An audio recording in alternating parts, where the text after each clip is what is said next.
I don't know what to do. I'm completely stranded here. Don't you worry about that. I got you a first-class ticket. Are you serious? Thank you so, so much. A billionaire can buy an entire airline. But that night, at Gate 14 of JFK Airport, the one thing he could not buy was the way she looked straight into his eyes and said, "No, thank you." And that single refusal changed everything. This is the story of a man who had everything the world could offer, except the one thing he actually needed, and a woman who had almost nothing, except the kind of courage most people only read about in books. If you're watching this right now, drop your city in the comments below. I want to see how far this story has traveled. Hit that like button, stay until the very end, because I promise you, the moment that broke Damien Ashcroft wide open is not the moment you're expecting. The fluorescent lights inside Terminal 4 had that particular cruelty that only airports seem to manage. Bright enough to see every crack in the plastic seats, harsh enough to drain the color out of every human face passing beneath them. It was 11:40 at night, and the terminal smelled like burnt coffee, luggage rubber, and the specific kind of exhaustion that settles into a person's bones when they've been awake too long and haven't eaten enough. Damien Ashcroft stood near the floor-to-ceiling windows overlooking the tarmac, a phone pressed to his ear, watching a cargo plane taxi slowly through the dark.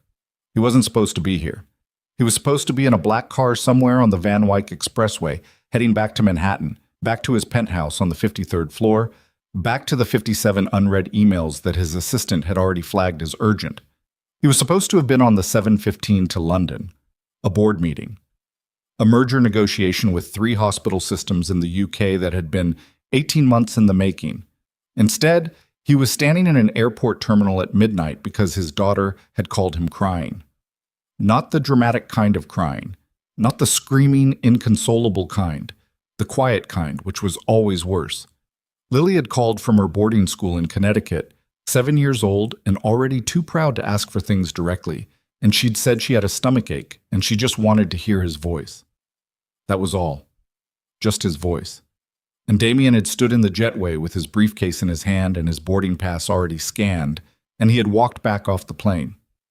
His assistant Marcus had not even tried to argue. He'd seen it coming before Damien had. So now Damien was standing in Terminal 4 with no immediate flight, no particular urgency, and a large black coffee growing cold in his left hand while he listened to Marcus run through tomorrow's rescheduled itinerary on the phone. Outside, a light rain had started against the windows. The reflections blurred. "Push the London meeting to Thursday," Damien said, "and call Dr. Reeves at Lily's school. Tell her I want a full update on the stomach thing by 8 a.m. Not a message, a call." "Already done," Marcus said. "The car is downstairs whenever you're ready." Damien didn't answer right away. He was watching something across the terminal. There was a woman sitting against the far wall between a closed Hudson News and a darkened gate counter. She sat very still in the way that people sit when they are trying not to take up too much space in the world.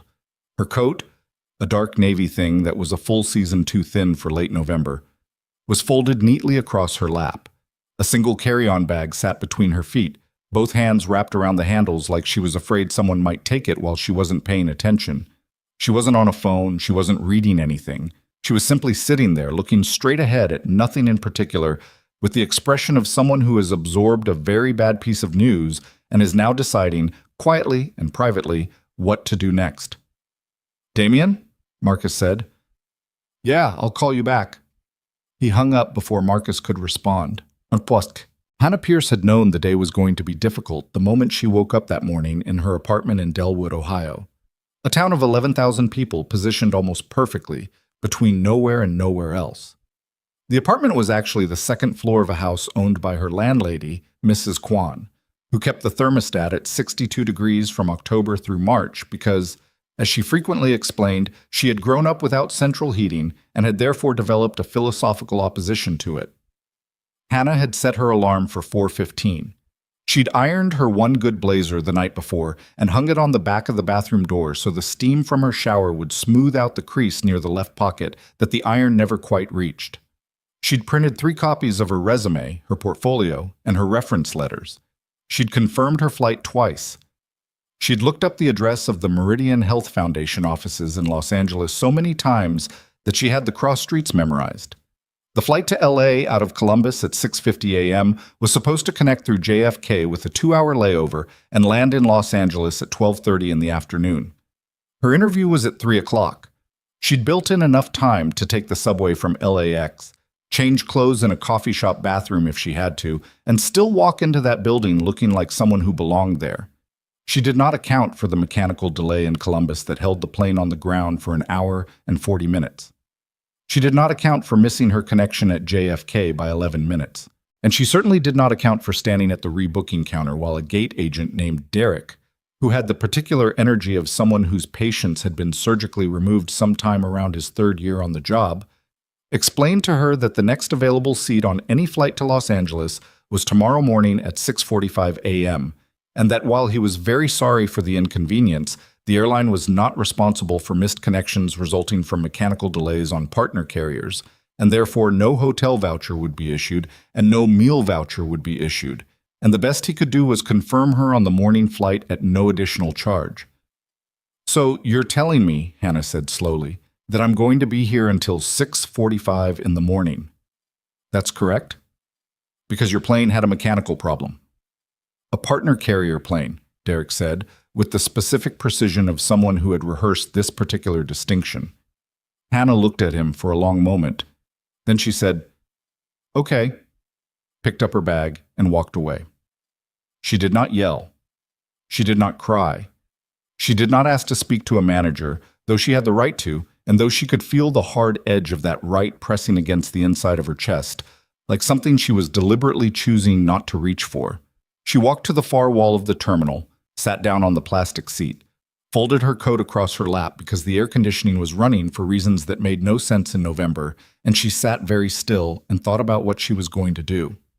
The interview was at 3 p.m. Pacific time tomorrow if she caught the 6:45. She would land in LA at 10:15.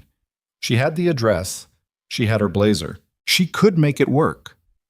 What she could not make work was the $214 in her checking account, which needed to cover the cost of food and a ride share to the interview location in Los Angeles, and which would not stretch to cover a hotel room in New York City for 6 hours, not even a bad one.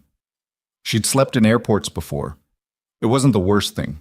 She pulled out her phone and called her sister back in Delwood.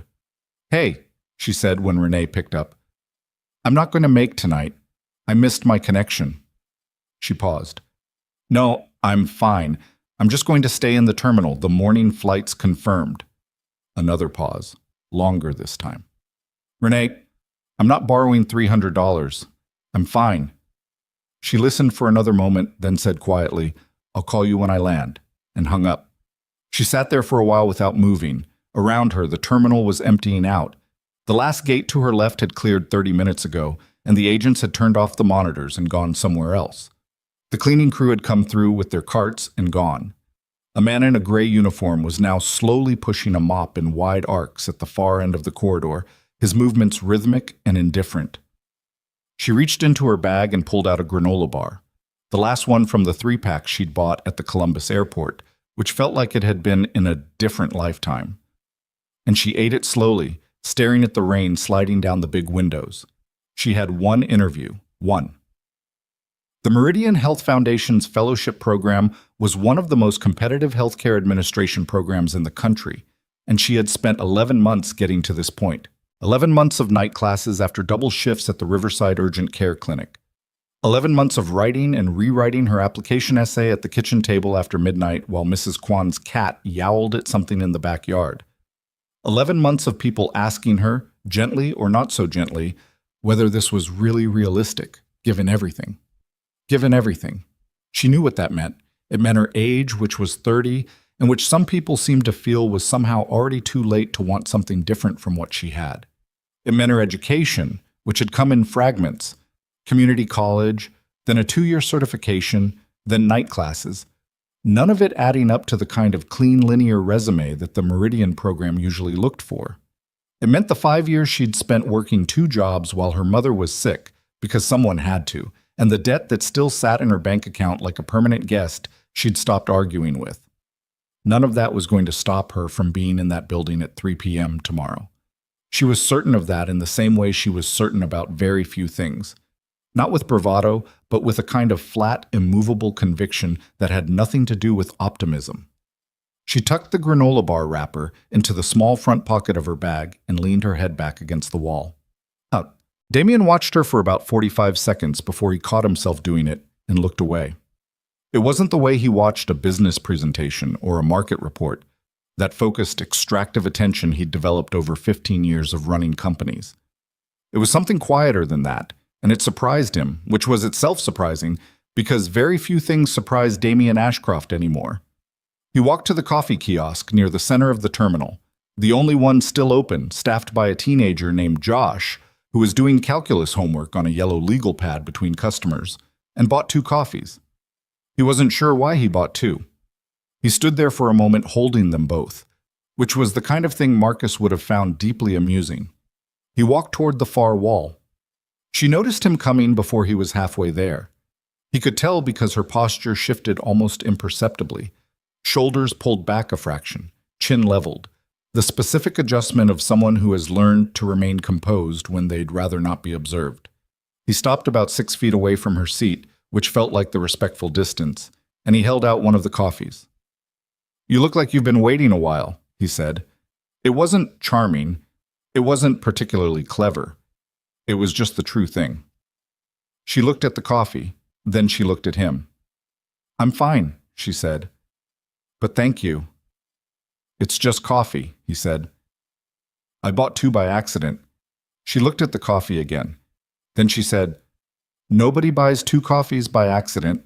He almost smiled. "No," he admitted. "They don't." There was a beat of silence. She didn't take the coffee. She also didn't look away, which he found he respected. "Damien Ashcroft," he said. "I know who you are," she said.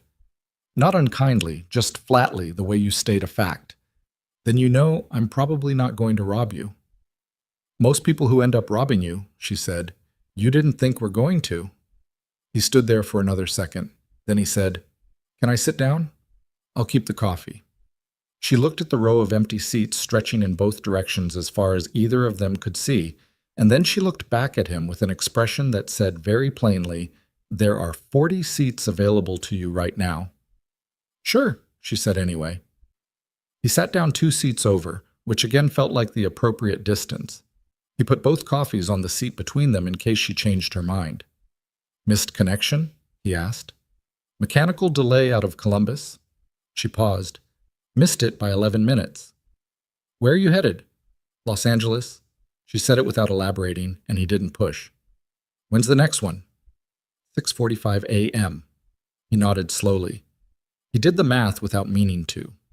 It was an occupational habit, running numbers before he was fully conscious of doing it. 6:45 a.m. was roughly 7 hours away.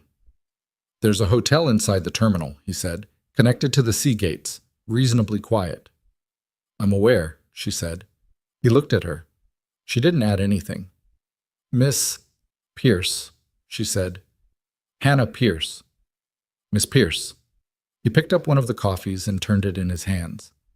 "I'm going to say something directly, and I'd appreciate it if you heard the whole thing before responding." She said nothing, which he interpreted as permission.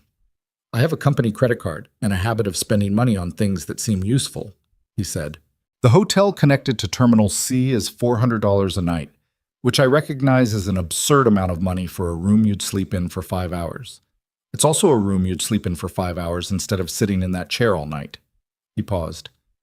"I'm not saying this because I feel sorry for you.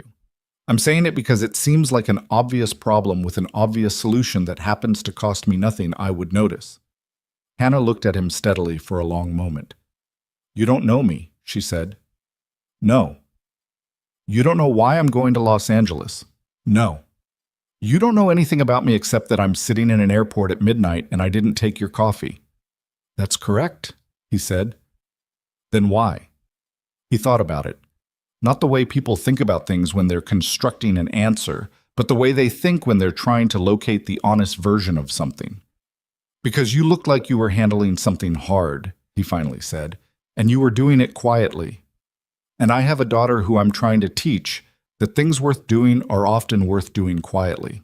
He paused. It felt like the kind of thing I'd want someone to do for her. if she ever needed it. Hannah Pierce looked at him for a long time, the kind of look that takes a person apart one layer at a time, politely but thoroughly. "That's actually a decent answer," she said. "Thank you. I'm still not taking the hotel room." "Okay," he said. She looked slightly surprised that he didn't argue. He picked up his coffee and drank it.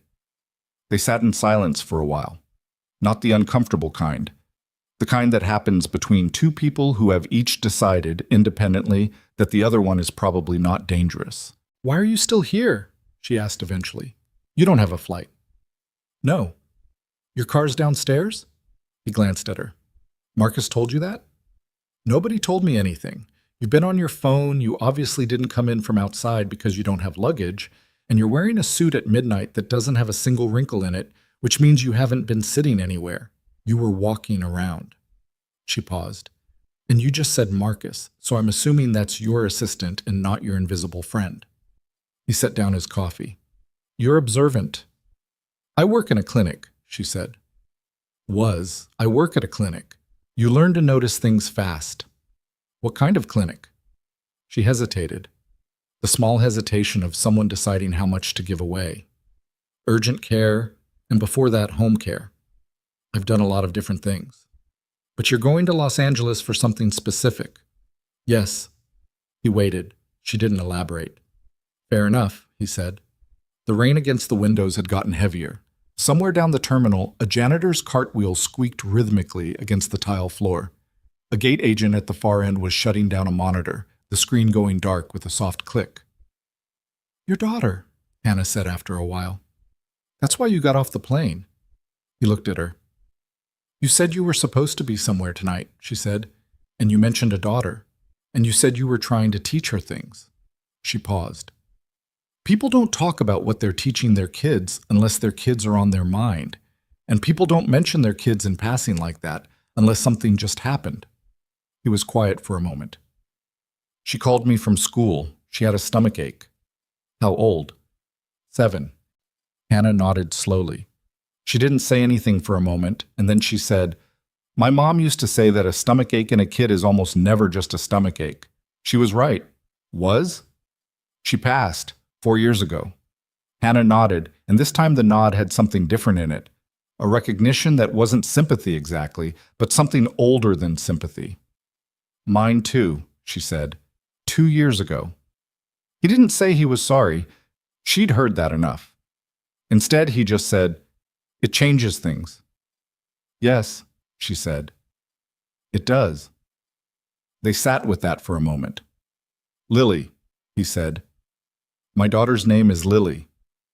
"That's a good name." Her mother chose it. He said it without drama, just the flat fact of it. "She died when Lily was 14 months old. Aneurysm, no warning." Hannah turned to look at him directly. He was staring at the rain on the windows, his coffee held loosely in both hands, his expression doing the thing that faces do when someone is saying something true that they don't say often. "I'm sorry," she said. She meant it in the way you can tell someone means it, not as a social reflex, but as a real thing, delivered with weight. "It was a long time ago," he said. Then he paused. "It was also not that long ago, depending on the day." "Yeah," Hannah said quietly. "I know that." Around 1 in the morning, the terminal got quiet enough that you could hear the heating system running in the walls. Hannah had shifted slightly in her seat, her coat now wrapped around her shoulders rather than folded in her lap, and she was drinking the coffee that Damien had left on the seat between them, which she'd picked up about 20 minutes after their initial conversation had settled into something less guarded. She hadn't acknowledged picking it up. Neither had he. They'd talked about small things, mostly. The particular misery of airline food. Whether the Columbus airport was better or worse than the Cleveland airport, a debate in which Hannah held firm opinions, and Damien had no useful opinions whatsoever because, as he admitted without any particular self-consciousness, he had used his own terminal for years. She'd given him a look at that. "You have your own terminal," she said. "It's a hangar, technically." "Right," she said. "Technically." She said it without venom, which he appreciated. He'd had a version of this conversation before, with business partners, with dates, once with a therapist he'd seen briefly in his early 30s, and it usually went one of two ways. Either people became more deferential when confronted with the reality of his wealth, or they became combative about it. Hannah Pierce did neither. She simply filed it and moved on, like a piece of information that was mildly interesting but didn't change anything about how she was going to conduct herself. He found it genuinely disorienting, in a way he hadn't expected. Around 1:30, an older woman, late 70s, traveling alone, with the slightly confused look of someone who had been awake longer than her body approved of, settled into a seat about 15 feet down from them, pulling a small cooler bag onto her lap and fumbling with its zipper. Hannah glanced over. Damien noticed her glance. "She was at my gate in Columbus," Hannah said quietly. "Mrs. Kowalski. She mentioned she was going to visit her daughter in California. She has diabetes. She told me about it while we were waiting for the tarmac delay. She was worried about the timing of her medications." Damien looked at the older woman. "She seems okay." "She seemed okay 20 minutes ago, too." Hannah paused. "She's been sitting there for about 8 minutes, and she hasn't been able to get that zipper open. Her hands were fine at the Columbus gate." He looked at her. She was already getting up. She walked over to Mrs. Kowalski with the specific kind of unhurried purpose that doesn't alarm people, not rushing, not calling attention to herself, just moving in a straight line towards something that needed doing.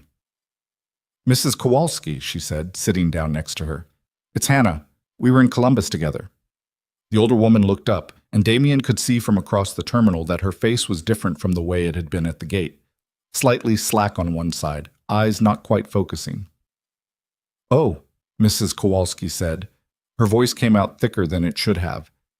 "Yes, I'm having a little trouble with—" "That's okay," Hannah said. "Can I look in your bag? You told me your kit was in there." "My kit, yes. I can't seem to—" Hannah had the zipper open in 2 seconds. She was already pulling out the glucometer with one hand, while her other hand found the woman's wrist, not dramatically, just found it.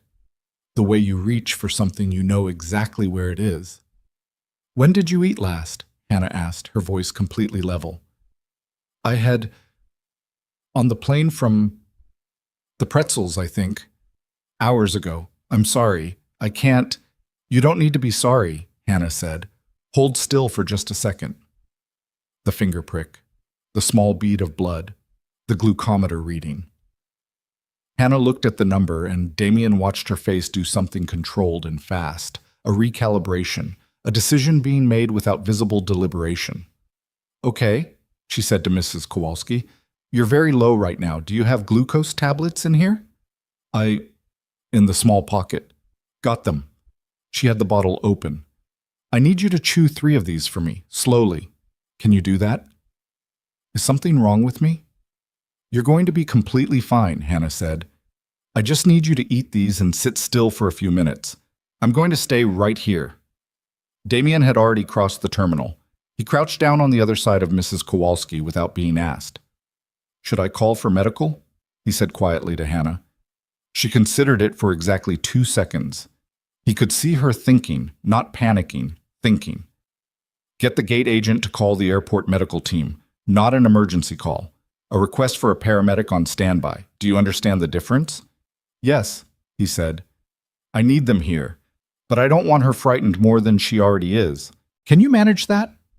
He stood up and walked to the nearest agent station with his phone already out, and within 3 minutes he had a paramedic on the way. Quiet, no announcement, no drama. A favor called in to someone he knew in airport operations who answered on the second ring. When he came back, Mrs. Kowalski was sitting up straighter. Color was returning to her face in visible increments, like a tide coming in.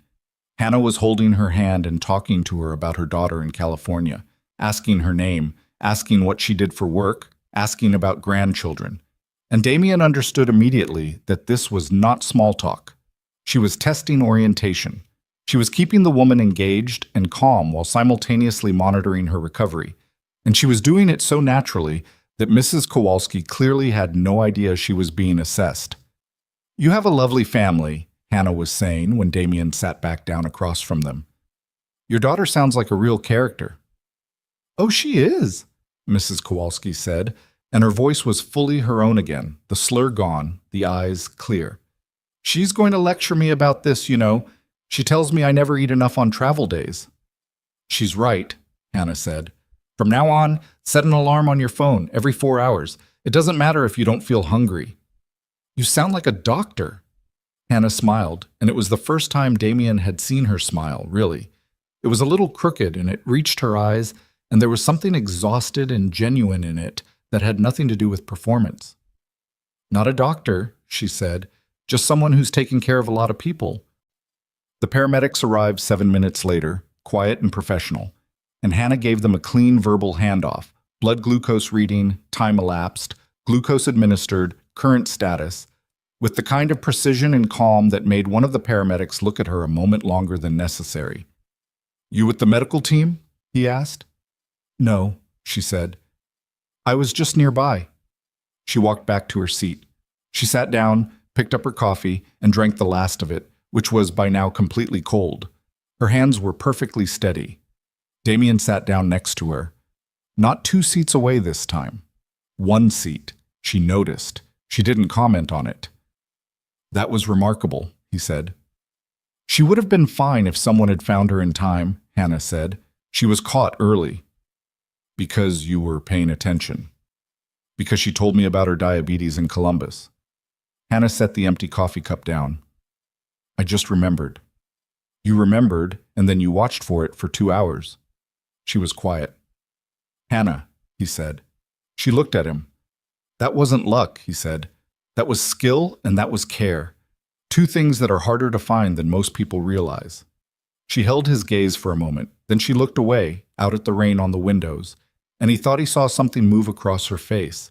Not pride exactly, but something adjacent to it. The reluctant acknowledgement of something true.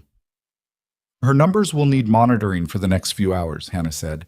"The paramedics have her. She'll be okay." "I know." A long silence opened up between them, but this one was different from the earlier ones. It was warmer. Something had shifted in the air between them, some arrangement of molecules reorganized by what had just happened, and they were both sitting in it without quite knowing what to call it. "The interview," Damien said, "in Los Angeles." She looked at him. "What is it for?" he asked. She was quiet for a moment. Then she said, "Meridian Health Foundation. Administrative Fellowship. It's a 2-year program." "I know Meridian," he said. It came out neutral, just information. He did not say that 2 of Ashcroft Medical Group's hospital partnerships had overlapping interests with the Meridian Foundation. He did not say that he'd met their board chair twice. He just said he knew them. She heard the rest of it anyway, because she was Hannah Pierce, and she was apparently constitutionally incapable of missing subtext. "I got there on my own," she said. "It wasn't defensive, it was clear." "I can see that," he said. "I just want to make sure that's understood." "Completely understood," he said. She nodded. Then she leaned her head back against the wall and closed her eyes, and he understood that she was not shutting him out. She was just finally, for the first time since he'd watched her absorb that piece of bad news at the rebooking counter, allowing herself to rest. He sat beside her in the harsh fluorescent light of a nearly empty terminal, rain running down the windows in long, crooked lines, and a woman he'd met 2 hours ago breathing slowly and steadily next to him, and he thought about Lily, asleep in her dormitory bed in Connecticut, her stomach ache probably faded by now, her hand tucked under her cheek the way she'd slept since she was a baby. He thought about what his daughter was going to be like at 30, what the world was going to ask of her, whether it was going to be kind or unkind, and whether he was teaching her the right things to handle either one. He looked at Hannah Pierce, asleep in an airport chair with her coat wrapped around her shoulders and her carry-on bag still tucked between her feet, handle still in her hand. He thought, I hope it makes her someone like this. And then, because he was Damien Ashcroft and he was practical above most other things, he pulled out his phone, opened the airline app, and quietly purchased 2 first-class seats on the 6:45 a.m. flight to Los Angeles. He wasn't sure yet how he was going to offer her the second one without her refusing it. He figured he had about 5 hours to work that out. She woke up before he did. That wasn't entirely accurate. Damien hadn't slept at all. He'd sat beside her in the thin airport silence, phone face down on his knee, watching the rain on the windows gradually ease into a fine mist, and then into nothing, and then into the particular gray that precedes dawn in the northeast, that colorless hour where the sky can't quite commit to being light yet. Around 4 a.m., he'd gotten up, gone to the coffee kiosk. Josh, the calculus student, had been replaced by an older woman named Deb, who moved with the unhurried competence of someone 3 hours into a shift. And he'd come back with 2 more coffees and a paper bag of food that the kiosk shouldn't technically have been selling at that hour, but apparently did anyway. When he came back, Hannah was already awake. She was sitting straight, both hands on her bag handles, hair slightly flattened on one side from leaning against the wall. She looked at him, then at the coffees, then back at him. "You were gone," she said. Not accusatory, just noting it. "Coffee run." He held one out. This time she took it immediately. He considered that a meaningful development. "What time is it?" she asked. 4:12. She nodded, running some internal calculation. The flight was at 6:45. Boarding would begin around 6:15. She had roughly 2 hours, which was enough time to find a bathroom, change her shirt. He'd noticed the small travel bag tucked into the side pocket of her carry-on and suspected she had a backup, and still sit with a cup of coffee before they called her row. He held out the paper bag. "They had some kind of breakfast sandwich thing. I didn't know what you'd want, so I got 2 different ones." She looked at the bag. She looked at him. "You keep buying things in 2s, she said. "It's a problem," he agreed. She reached in and took one without making it a bigger moment than it was, and he was grateful for that. He'd been around enough people who turned every gesture into a transaction, either an obligation incurred or a point scored, that Hannah's straightforward acceptance felt almost startling. She took the sandwich because she was hungry, and it was there. That was all. They ate without talking for a few minutes. Down the terminal, Mrs. Kowalski was still with the paramedic team, sitting up now, drinking something from a small cup, laughing at something one of them had said. Her color was good. She looked like herself. Hannah watched her for a moment. "She's okay," she said, mostly to herself. "Because of you." Hannah shook her head slightly, the gesture of someone deflecting a compliment they don't know how to hold. "Because she had her kit and her glucose tablets, and she wasn't alone." She paused. "That's the thing people don't understand about medical emergencies. Half the time it's not about expertise. It's just about someone being there and not panicking." "Most people panic," Damien said. "Most people haven't had enough practice." He looked at her. There was something in how she said it, flat and factual, no self-pity, that made him want to ask what had given her that kind of practice. He didn't ask. She'd tell him, or she wouldn't, and either was fine. They finished their food. Hannah crumpled the wrapper and tucked it neatly into the bag, then stood and stretched, one hand pressed briefly to the small of her back. "I'm going to find a bathroom," she said. "Change, freshen up." "Of course." She picked up her carry-on. Then she stopped and looked at him, and there was something different in her expression. Not soft exactly, but open in a way that it hadn't been at the beginning of the night. "Damien," she said. "Yeah. Thank you for the coffee and the food, and—" She made a small gesture that seemed to indicate the entire previous several hours. "For just sitting here." He looked at her steadily. "You would have been fine without me." "I know," she said. "That's not the point." She walked toward the restrooms. He watched her go. Then he pulled out his phone and opened his email and stared at it for approximately 45 seconds without reading any of it, then put it back in his pocket. Marcus called at 4:30. "You're still at the airport," Marcus said. It wasn't a question. "I am." A pause. "The London partners have confirmed Thursday. Dr. Reeves says Lily had a normal temperature and is asleep. Said it was probably nerves about the math test." "What math test?" "The one she didn't tell you about, apparently." Damien pressed his thumb against his eye socket. "Okay. Are you all right?" "I'm fine, Marcus." "You're sitting in an airport at 4:30 in the morning when your car has been idling downstairs for 5 hours. Tell Terrence to go home. I'll get a car later." Another pause. Longer this time. Marcus had been with him for 9 years, which meant he had developed a precise map of every silence Damien produced and what each one meant. "Do you need anything?" Marcus asked carefully. "No," Damien said. "I'll check in at 7. He hung up. Hannah came back a few minutes later wearing a clean white blouse tucked into the same dark pants, her hair pulled back neatly, the navy coat folded over her arm. She looked, against all reasonable expectations for someone who had spent the night in an airport, like a person who was completely ready for whatever came next. "Better," she said, mostly to herself. "You look—" He stopped. She glanced at him. "Ready," he finished. "Good," she said. "That's the goal." She sat back down. He turned to her. "I have to tell you something," he said.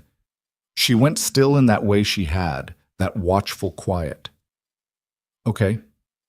Last night, when you were asleep, I purchased 2 seats on the 645. She looked at him for a long moment. "2. One for me, and one that I'd like to offer you. You already have a ticket." "I have a ticket on my company account. I bought a separate first-class seat for you." She was quiet for a moment that went on a beat too long. He could see the refusal forming, the way her jaw set slightly and her shoulders came back. "Before you say no," he said, "hear me out. You bought a plane ticket for a stranger in the middle of the night." "I did." That's a lot, Damien. I know it is. I know you don't need it," he said. "You've made that abundantly clear over the past 4 hours. You don't need the hotel room. You don't need the food. You don't need any of it." He paused. "I'm not offering because I think you need saving. I'm offering because you have an interview in 8 hours that matters to you, and you spent the night in an airport chair, and you still have a 6-hour flight to sit through, and first class has a seat that reclines fully flat, which is different from a seat in economy that reclines 3 inches into the person behind you." She looked at the floor, then back at him. "What do you want in return?" she asked. Not hostile, genuinely asking. "Nothing," he said. "People always want something." "I know," he said. "I usually do too. Last night was—" He stopped, searching for the word, and settled for the honest one. "Different." A long silence. The terminal was beginning to wake up around them. Other travelers appearing in 2s and 3s, gate agents arriving and switching on monitors, the overhead lights brightening slightly as the day shift systems came online. "I'll pay you back," she said finally. "You don't have to." "I will," she said. "Maybe not now, but I will." "Okay," he said, because arguing would have been wrong, and because he understood from the way she said it that this wasn't a social nicety. She meant it in the way she meant most things, completely. She picked up her bag. "All right," she said. "Let's go." The first-class cabin of the 645 was half empty, which was often the case on early morning cross-country flights, where the passengers who could afford first class frequently had their own options. Damien's seat was 2A, Hannah's was 2B, across the aisle. She settled in with the practiced efficiency of someone who had learned to make themselves comfortable in uncertain spaces. Coat stowed, bag positioned, the small amenity kit examined briefly and then set aside. She did not appear impressed by the wider seat or the menu card or the small arrangement of toiletries. She appeared mildly relieved by the legroom, which struck him as the most honest possible response to first class. He ordered water. She ordered orange juice, drank half of it, then leaned her head back and closed her eyes, and he thought she'd fallen back asleep within minutes. He opened his laptop and looked at the London briefing documents for 45 seconds, then closed it again. Outside the window, the sun was coming up over the eastern end of the airport, orange and pale, and not particularly dramatic, just a regular sunrise doing its job. He thought about Lily. He thought about her math test, which she hadn't told him about, which was new. She usually told him things. He wondered if the stomachache had been about the test, or about something else, or about several things at once the way it usually was with kids her age. The feelings arriving in clusters too tangled to separate. He thought about calling her when they landed, before the time difference became an issue. He didn't know at what point he fell asleep, but he did. Leaning against the window in 2A, 30,000 feet over America, somewhere over the dark flatness of the Midwest that was beginning to lighten at the edges. He was woken up by a sound he couldn't immediately identify. Not loud, not sharp, more of a murmur, rising. He opened his eyes, and the cabin was darker than it should have been, and it took him a second to understand that they were flying through weather. The sky outside the window was a thick gray-white, the plane moving through it with occasional small bumps that rattled the overhead bins. The seatbelt sign was on, and 3 rows back, someone was in trouble. The murmur he'd heard was the flight attendant, a young woman named Petra, according to her name tag, who was crouched in the aisle next to a seat, speaking quietly and urgently into the intercom handset while keeping one hand on the arm of the passenger. The passenger was a woman, heavy-set, late 60s, gray hair cut short. She was leaning forward in her seat with her hands on her thighs, and Damien could see from 3 rows away that her breathing was wrong. Labored. Too deliberate, like someone manually operating a process that was supposed to be automatic. The first-class cabin had 4 other passengers. 1 was asleep with headphones on. 2 were watching the scene with the frozen non-intervention of people hoping someone else would handle it. 1 man in 1A had already gotten halfway out of his seat and then sat back down. Hannah was already moving. She had her seatbelt unclipped and was in the aisle before Damien had fully registered what was happening. She'd had her eyes closed 5 minutes ago. Now she was walking toward the back of the first-class section with the same deliberate, unhurried purpose he'd watched her use with Mrs. Kowalski, and he understood that this was simply how she moved toward trouble. Not running, because running creates panic, but not hesitating either. "I have medical experience," she said to Petra, pulling up short at the row and crouching immediately to eye level with the woman. "Can I help?" Petra, who had the look of someone extremely grateful to have a decision made for her, said, "Yes. Please, I've called for any medical personnel on board, and I have the kit." "Let me see her first." Hannah was already with the woman, one hand on her wrist, one eye on her face, the same quiet efficiency. "Ma'am, I'm Hannah. Can you hear me okay?" The woman looked at her. Her face was flushed and damp. "Yes," she said, the word coming out shorter than she intended, compressed by the effort of breathing. "Good. Can you describe what you're feeling? Take your time." "Chest," the woman said. "Tight, and my—" She pressed her left arm against her side. "My arm. The left." Hannah didn't visibly react. Her expression didn't change, didn't do the thing faces usually do when someone describes chest pain and left arm pain, which was sharpened into alarm. She just said, "Okay. How long?" "Maybe 20 minutes. I thought it was the turbulence." "Any history of heart problems? High blood pressure, cholesterol, anything like that?" "Blood pressure," the woman said. I take something for it. I can't remember." "That's okay." Hannah looked at Petra. "Get me the kit. I need an aspirin, if you have it, an oxygen mask, and blood pressure cuff, if there's one in there. And find out how far we are from any airport." Petra moved. Damien stood up and came down the aisle. Hannah glanced up at him briefly. 2 hours to LA? She asked. "Roughly," he said. "Maybe a little under." "Is there anyone closer?" "On your phone? Pull up a map." He already had it out.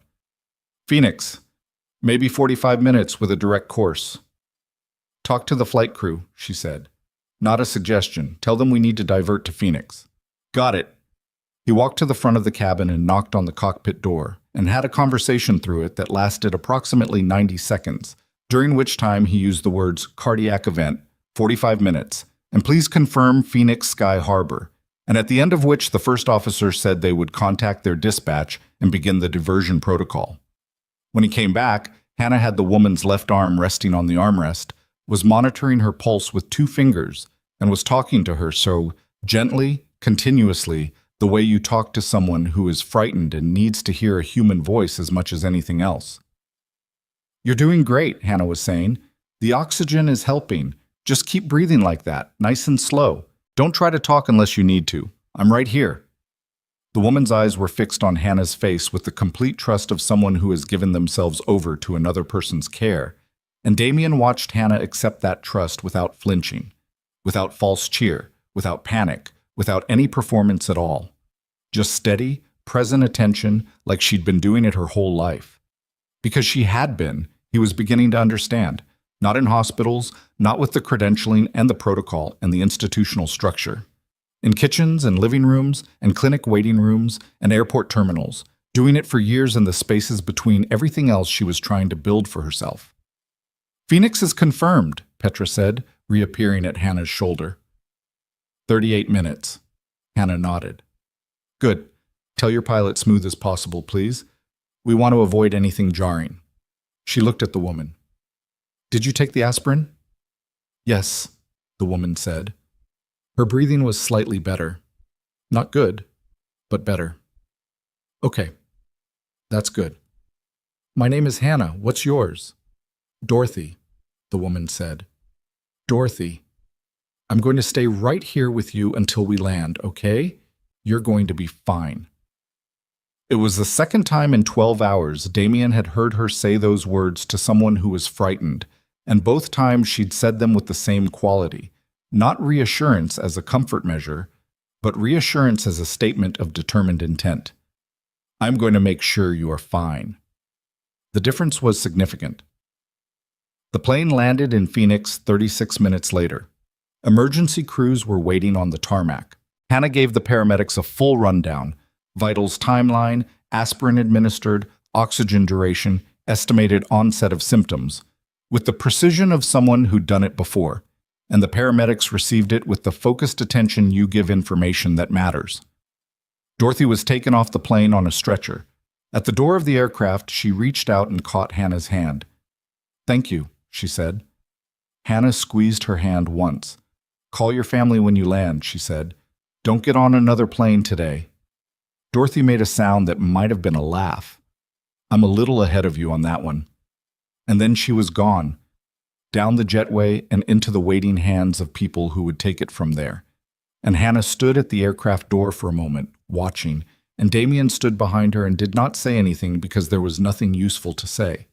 The other passengers in the cabin, the ones who had watched the whole thing from their seats, were quiet. The man in 1A, who had half risen from his seat and then sat back down, was looking at his hands. The woman with the headphones had taken them off at some point during the diversion and was looking at Hannah with an expression that Damien recognized as recalibration, the specific adjustment people make when they realize they've been in the presence of something they underestimated. Petra put her hand on Hannah's arm. Can I get you anything? I'm okay, Hannah said. She turned and walked back to her seat, sat down, and looked out the window at the dry Phoenix morning, the flat brown geometry of the airport, the hard blue sky that had none of New York's gray ambiguity. Damien sat back down in 2A. The ground crew was working outside. They'd be back in the air in 40 minutes or so, the captain had said, pending paperwork and a brief mechanical check. He looked across the aisle at Hannah. She was leaning her elbow on the armrest, fingers pressed lightly against her mouth, looking at nothing in particular. You okay? He asked. She was quiet for a moment. I always get a little shaky after, she said. Not during, after. She looked at her hand, which was in fact slightly unsteady. It's stupid. It's adrenaline, he said. I know what it is. She pressed her hand flat against her thigh. I just don't love it. How many times have you done something like that? She considered the question. My mom, she said. 6 years of managing her condition, a lot of near misses. At the clinic, I've seen maybe... She shook her head. I don't keep count. Why not? Because it's not something I want to make a story of, she said simply. It's just what was needed. He looked at her. She was looking out the window still, the sun catching the left side of her face, turning the tiredness there into something else. Not beautiful in the pose sense, but real in a way that was harder to look away from. Hannah, he said. She turned. I want to ask you something, and I want you to know you don't have to answer it. Okay? Why healthcare administration? He said. Not nursing, not medicine, administration. She looked at him for a moment, and something in her expression shifted. Not opening up exactly, but considering how much to give. Because I spent 6 years watching my mother get care that was technically adequate and systematically wrong, she said. The nurses were good. The doctors did what they could, but the system paused. Every appointment scheduled wrong. every referral lost in a fax somewhere, every form filled out 3 times because the systems didn't talk to each other. We spent half our energy just navigating the process instead of focusing on her actual health. She stopped. I know how to take care of people. I've been doing it my whole adult life, but I want to fix the part that breaks before the people get there. He was quiet for a moment. That's a very precise answer. I've had a long time to think about it. You wrote that in your Meridian application. She looked at him sharply. You know my application? No, he said quickly. I don't. I'm guessing you wrote that because it's the kind of thing that would make an application stand out. And from what I've seen of you tonight, you write the way you think, which is directly. She relaxed slightly. Oh. For the record, he said, I don't know anyone at Meridian, and I haven't called anyone, and I won't. I know, she said. How do you know? She looked at him with something that was almost amused. Because if you were the kind of person who made calls, you would have done it already, and you wouldn't be telling me about it now. He said nothing. And because, she continued, more quietly, you said you wanted someone to help Lily if she needed it. People who want that for their kids don't undermine other people's kids.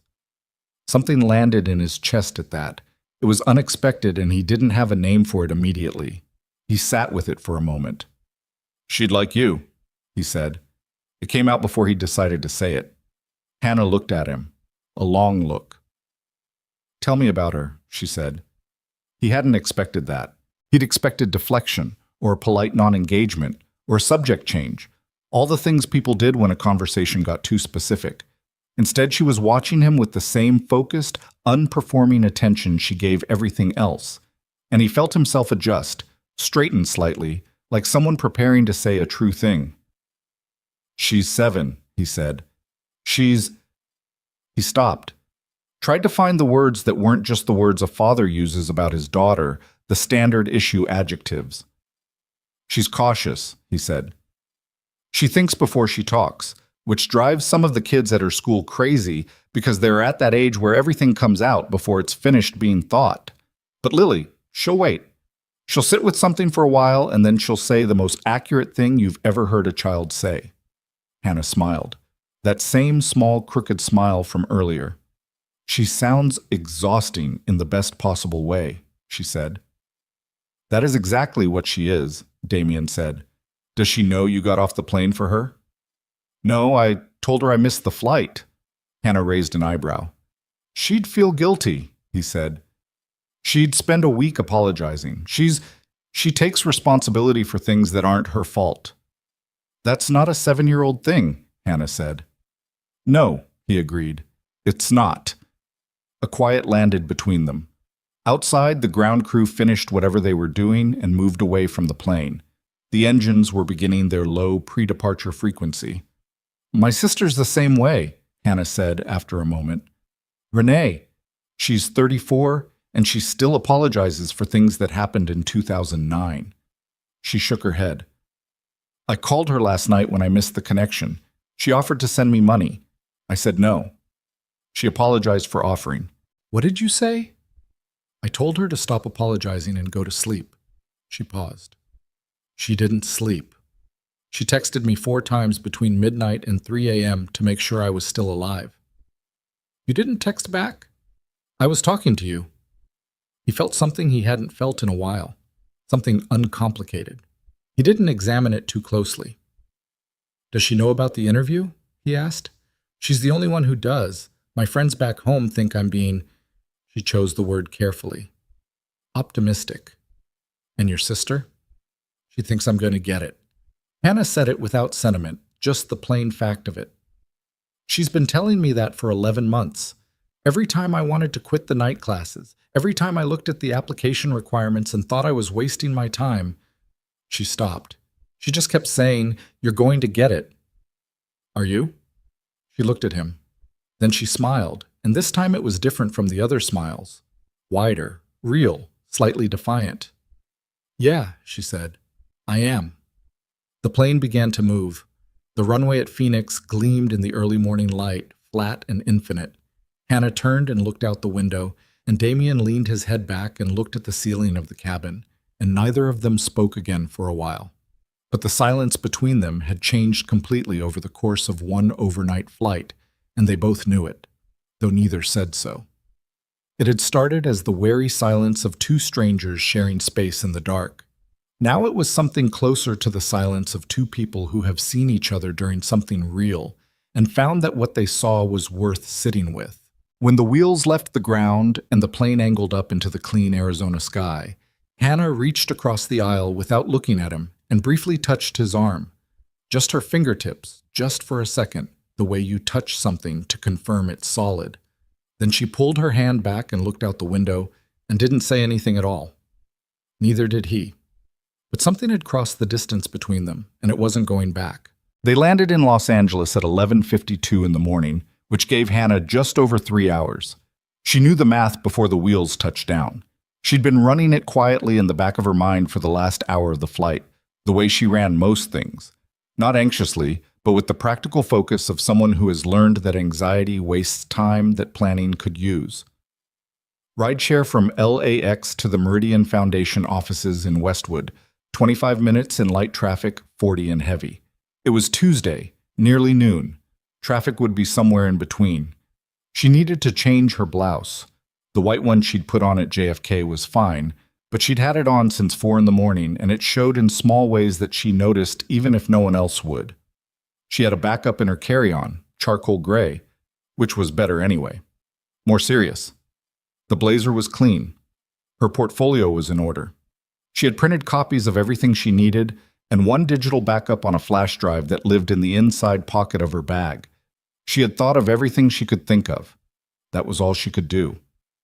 Damien's car was waiting at the curb when they came out of the terminal. A black SUV with a driver who stepped out when he saw Damien and opened the rear door without being asked. Damien had called ahead from the plane, which Hannah had overheard and not commented on because it wasn't her business. "Where are you staying?" Damien asked as they came through the automatic doors into the warm California air. It was November in LA, which meant it was 68 degrees and slightly overcast, the kind of weather that would have been considered a pleasant summer day in Ohio. "I have a reservation," she said. "A place near Westwood. Budget hotel. I'm at the Langham in Pasadena." He said it as information, not invitation. "My driver can take you wherever you need." She started to say no, which was her default, and then she stopped herself because the rideshare was going to take 15 minutes to arrive and another 40 to get there, and she had 3 hours and the math was already tight. "Westwood," she said to the driver. "Please." The driver, whose name was apparently Terrence and who had been with Damien long enough to show no reaction whatsoever to any arrangement, simply said, "Of course," and held the door.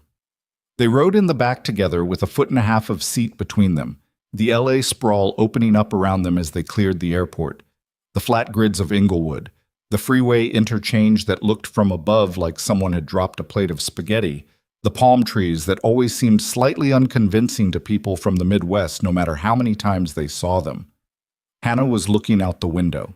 Damien was looking at his phone with the focused non-presence of someone who was technically handling business but only at partial capacity.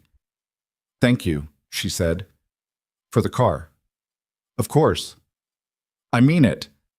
I know I keep saying that, but—" She stopped. "I'm not good at accepting help."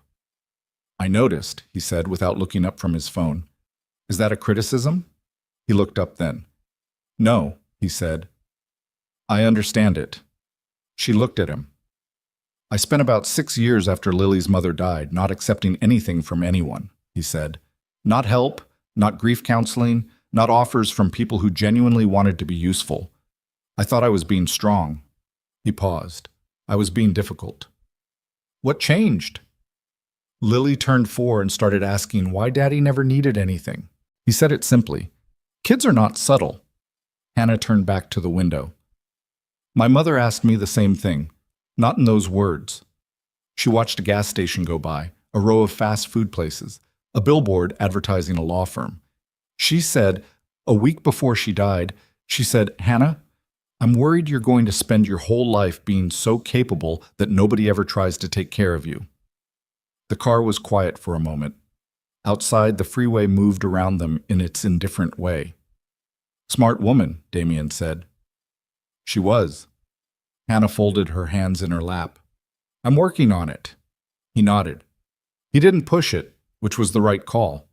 They reached the hotel, a clean, functional place on a side street in Westwood, the kind of establishment that priced itself for traveling academics and people visiting the university nearby.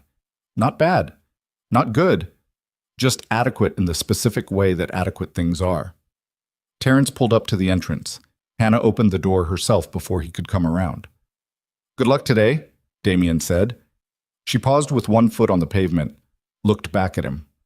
I have one ask, he said. Not a favor. Just tell me how it goes.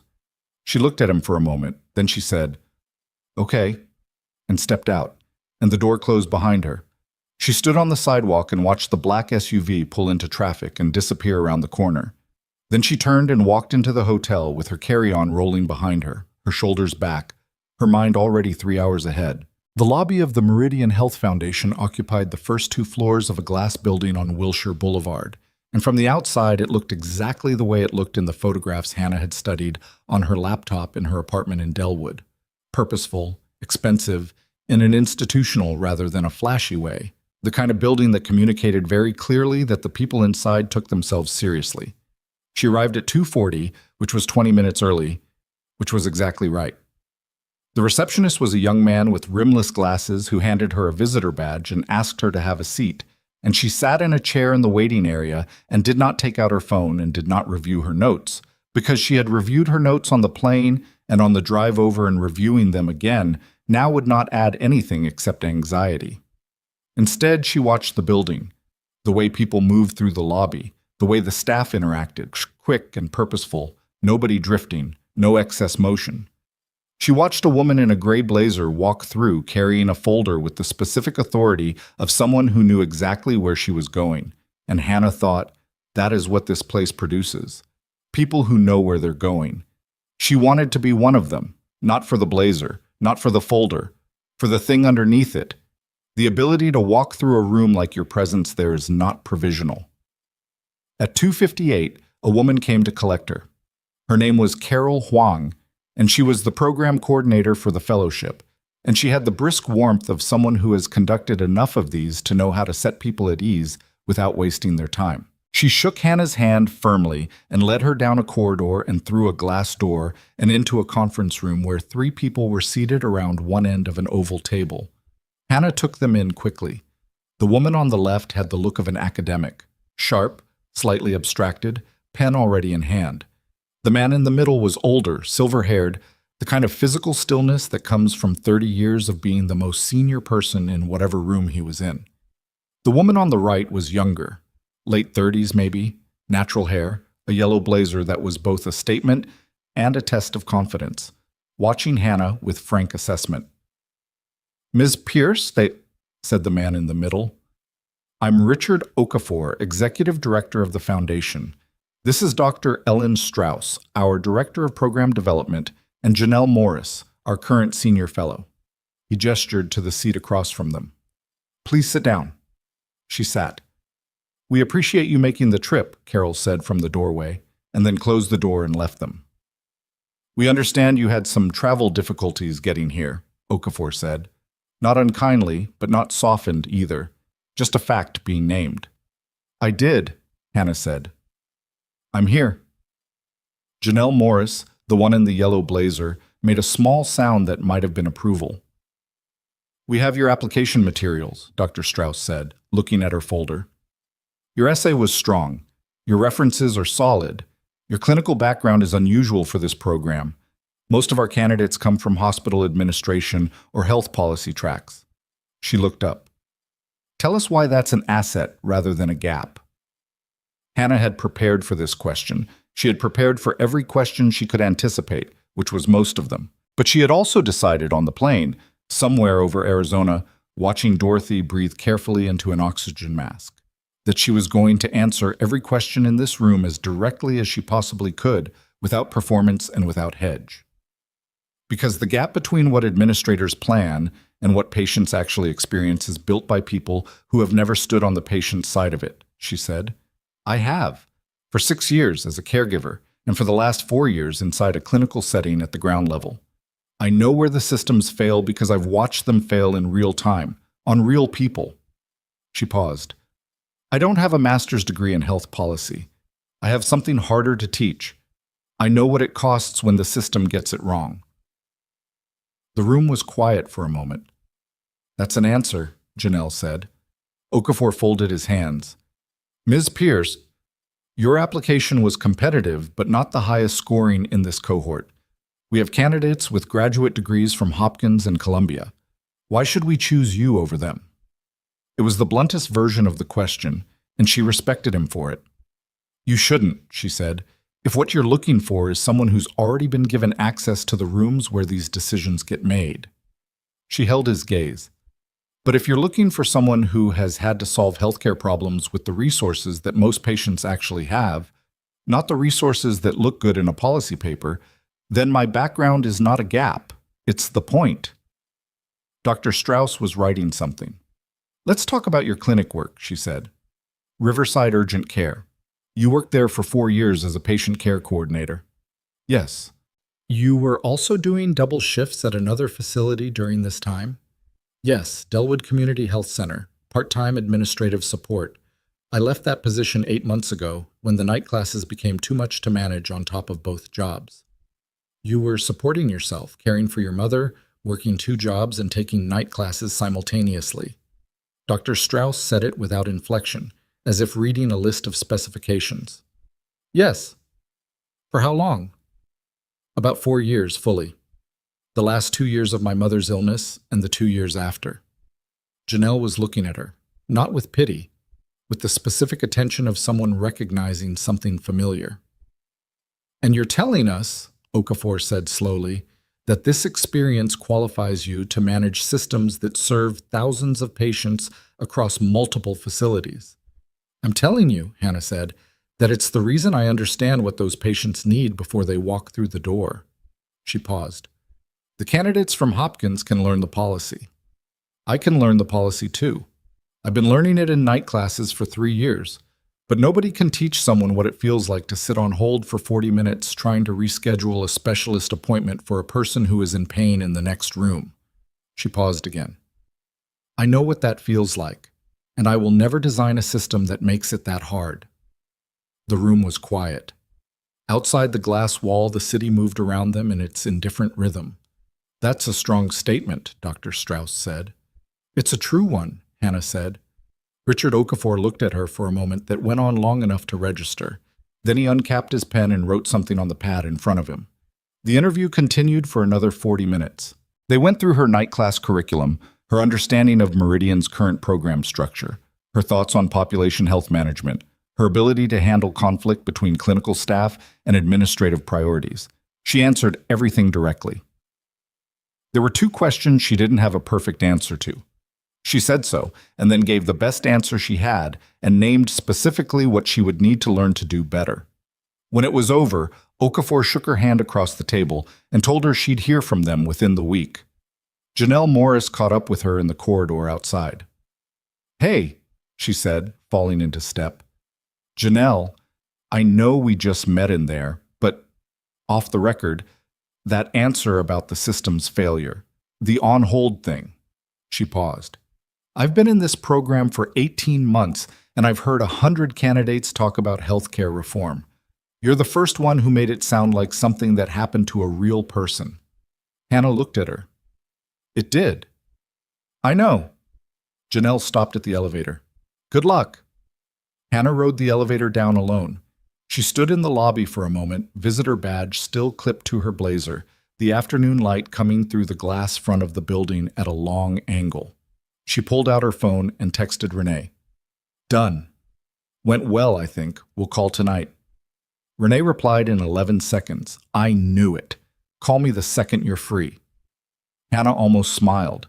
She took off the visitor badge, tucked it into her bag, old clinic habit, never leave your ID just floating around, and walked out into the afternoon. She was standing on the sidewalk, trying to decide whether to call the rideshare back or find somewhere to sit down for a few minutes when her phone rang. Unknown number, Los Angeles area code. She answered, Ms. Pierce, this is Richard Okafor. She went very still. Mr. Okafor. I don't normally do this, he said. We have a process and we follow it, and I'll still follow it formally. But I wanted to call you personally because in 22 years running fellowship programs, I don't think I've had a candidate answer the question about the competitor candidates the way you did this afternoon. A pause. I wanted you to know that you should expect to hear from us very early next week, and that the conversation you should prepare for is not a rejection conversation.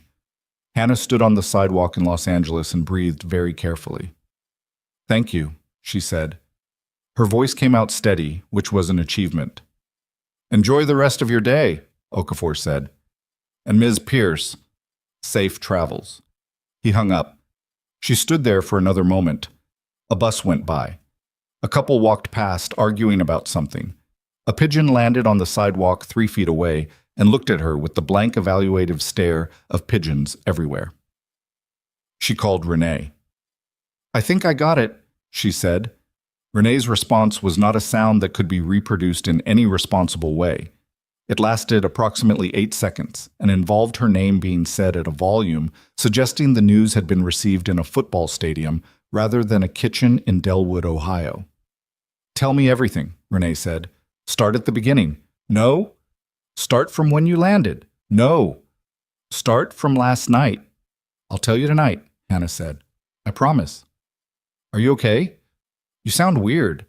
I'm fine, Hannah said. I'm just standing on a sidewalk in Los Angeles feeling a little bit like the ground isn't fully solid. That's allowed, Renee said.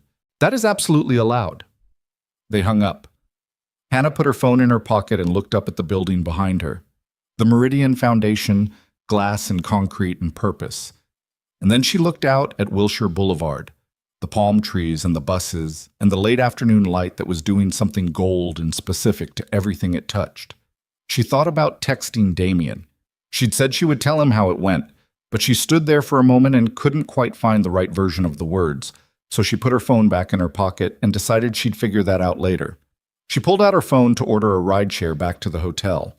She had a red-eye to catch. She had to pack.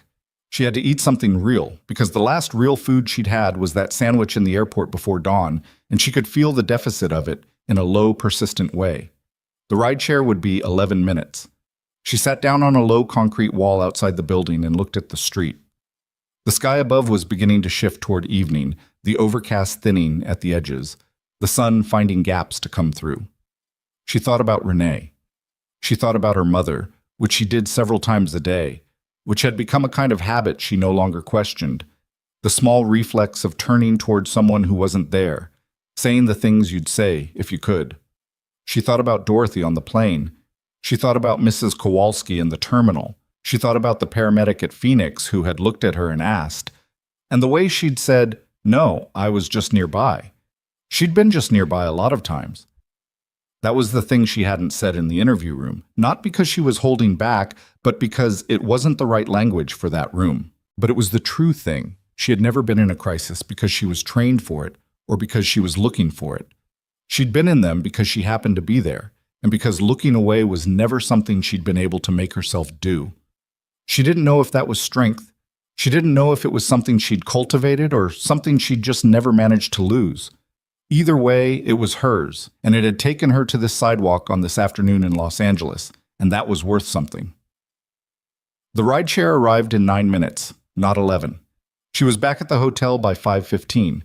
She showered, packed her bag, sat on the edge of the bed for 20 minutes, eating a turkey sandwich from a place down the street that the front desk recommended, and which was better than expected.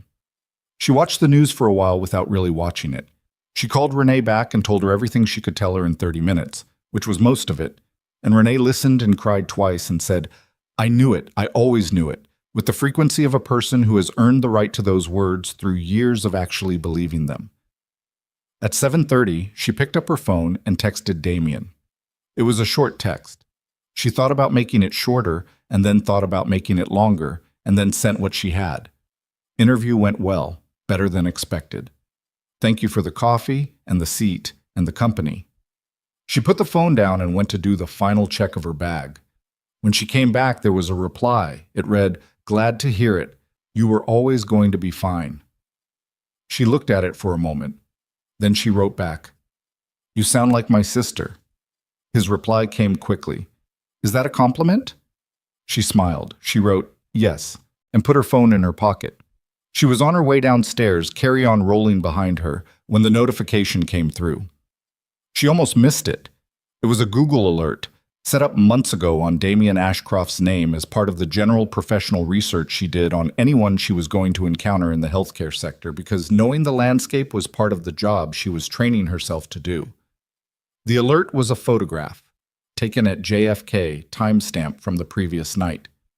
The two of them, her and Damien, sitting in the terminal, the coffee cups visible on the seat between them, the overhead lights harsh and institutional. The angle was from a distance, someone with a long lens or a phone zoom, the image slightly grainy but entirely legible. The headline on the gossip site that had published it read, "Damien Ashcroft's mystery companion, Billionaire's late-night airport rendezvous raises questions." She stopped walking. She read the article, which took approximately 90 seconds because it was not long and not particularly sophisticated. A speculative piece, notable mostly for what it didn't know. The writer didn't have her name. They didn't know where she was going or why. They'd contacted a rep for Ashcroft Medical Group for comment and received no response. The speculation was exactly what you'd expect. Mystery woman, private flight, timing. None of it was accurate. All of it was visible. She stood in the hotel lobby with her carry-on beside her and thought about it with a specific focus that had nothing to do with embarrassment or panic. She thought about what it meant for her interview. She thought about what it meant for Meridian. She thought about what it looked like from the outside, for someone who didn't know what had actually happened. And she thought about what it would look like if someone connected the dots and called Meridian and suggested that the woman they just interviewed had traveled to Los Angeles courtesy of a billionaire with interests in the healthcare sector. She texted Damien, "Have you seen the photo?" He responded in under 2 minutes. "Yes. Marcus flagged it an hour ago. I'm sorry, Hannah. I should have anticipated this." She wrote back, "Did you know someone was taking it?" His reply, "No. These things happen near airports. I should have been more careful about where we sat." She looked at the text for a moment. Then she wrote, "It's not your fault, but I need to make sure it doesn't affect my interview." He wrote, "What do you need?" She thought about that. She thought about what Richard Okafor's voice had sounded like on the phone this afternoon. Measured, direct, careful. She thought about what it would look like if Meridian saw this photo before they made their decision and had questions and nobody addressed it. She wrote, "Nothing yet. Let me think." She put the phone in her pocket. She stood in the lobby for another moment, thinking. The thing about spending years learning to solve problems with limited resources is that you develop a specific instinct for what needs to be addressed directly and what can be left alone. The photo could be left alone, and it would probably blow over because she was nobody, and Damien's actual life was considerably more interesting to gossip publications than one grainy airport picture. Or it could attach itself to her name at the exact moment her name was being considered for something that could change her life. And then it would not blow over. It would calcify. She had spent the entire interview telling 3 people that she was exactly who her application said she was. That her background was real, her work was real, her goals were her own, and all of it was true. Every word. She was not going to let a photograph undermine the truest performance she had ever given in a professional setting. She sat down on one of the lobby chairs, opened her laptop, and started writing. It took her 45 minutes. She wrote it twice. The first version was too defensive, too much explaining, too many words working too hard to justify what needed no justification. She deleted it and started again. The second version was 12 sentences. It stated what had happened, when and why. It stated the nature of her connection to Damien Ashcroft, strangers who shared a terminal, nothing more. It stated plainly that no business relationship or professional influence had been offered or accepted, and it included a screenshot of the text exchange in which Damien had said, "I have one ask, not a favor. Tell me how it goes," which was the clearest available evidence of what neither of them had asked of the other. She attached the email to Richard Okafor's address, which was on the business card he'd left on the conference table. She almost hit send. Then she stopped. She called Damien instead. He picked up on the second ring. I'm writing a statement to Meridian, she said, explaining what happened and what didn't happen. I want you to know I'm going to send it. A brief pause. Okay, he said. I'm going to include our text exchange from tonight, just the part where you didn't ask me for anything. That's fine. I'm also going to say that you offered me a seat on the flight out of professional courtesy after I missed my connection, and that no conditions were attached. She paused. Is that accurate? Yes, he said. That is completely accurate. Is there anything about your relationship with Meridian that I should know about? Anything that would look like a conflict of interest that I'm not aware of? A pause. Longer this time. 2 of our hospital networks have referral relationships with Meridian-affiliated clinics, he said. It's a standard partnership arrangement. It has nothing to do with their fellowship program. Would you call it a conflict of interest? No, he said. Would a reasonable person looking at it from the outside potentially ask the question? She appreciated that he answered that honestly. Yes. Then include it, he said. Be the one who names it first. She hadn't been sure he would say that. She'd thought he might say it was irrelevant, or that she was overthinking it. Instead, he'd said the thing she already knew but wanted to hear from him directly, because she needed to know he was the kind of person who would say it. Okay, she said. She revised the statement, added 2 sentences about the hospital referral relationship, noting that she had not been aware of it until this conversation and that it had no bearing on her application or her interactions with Damien Ashcroft. She sent it at 8:47 p.m. Okafor's response came the following morning when she was already at LAX for her 7 a.m. red-eye and running on 3 hours of sleep. Ms. Pierce, thank you for your transparency.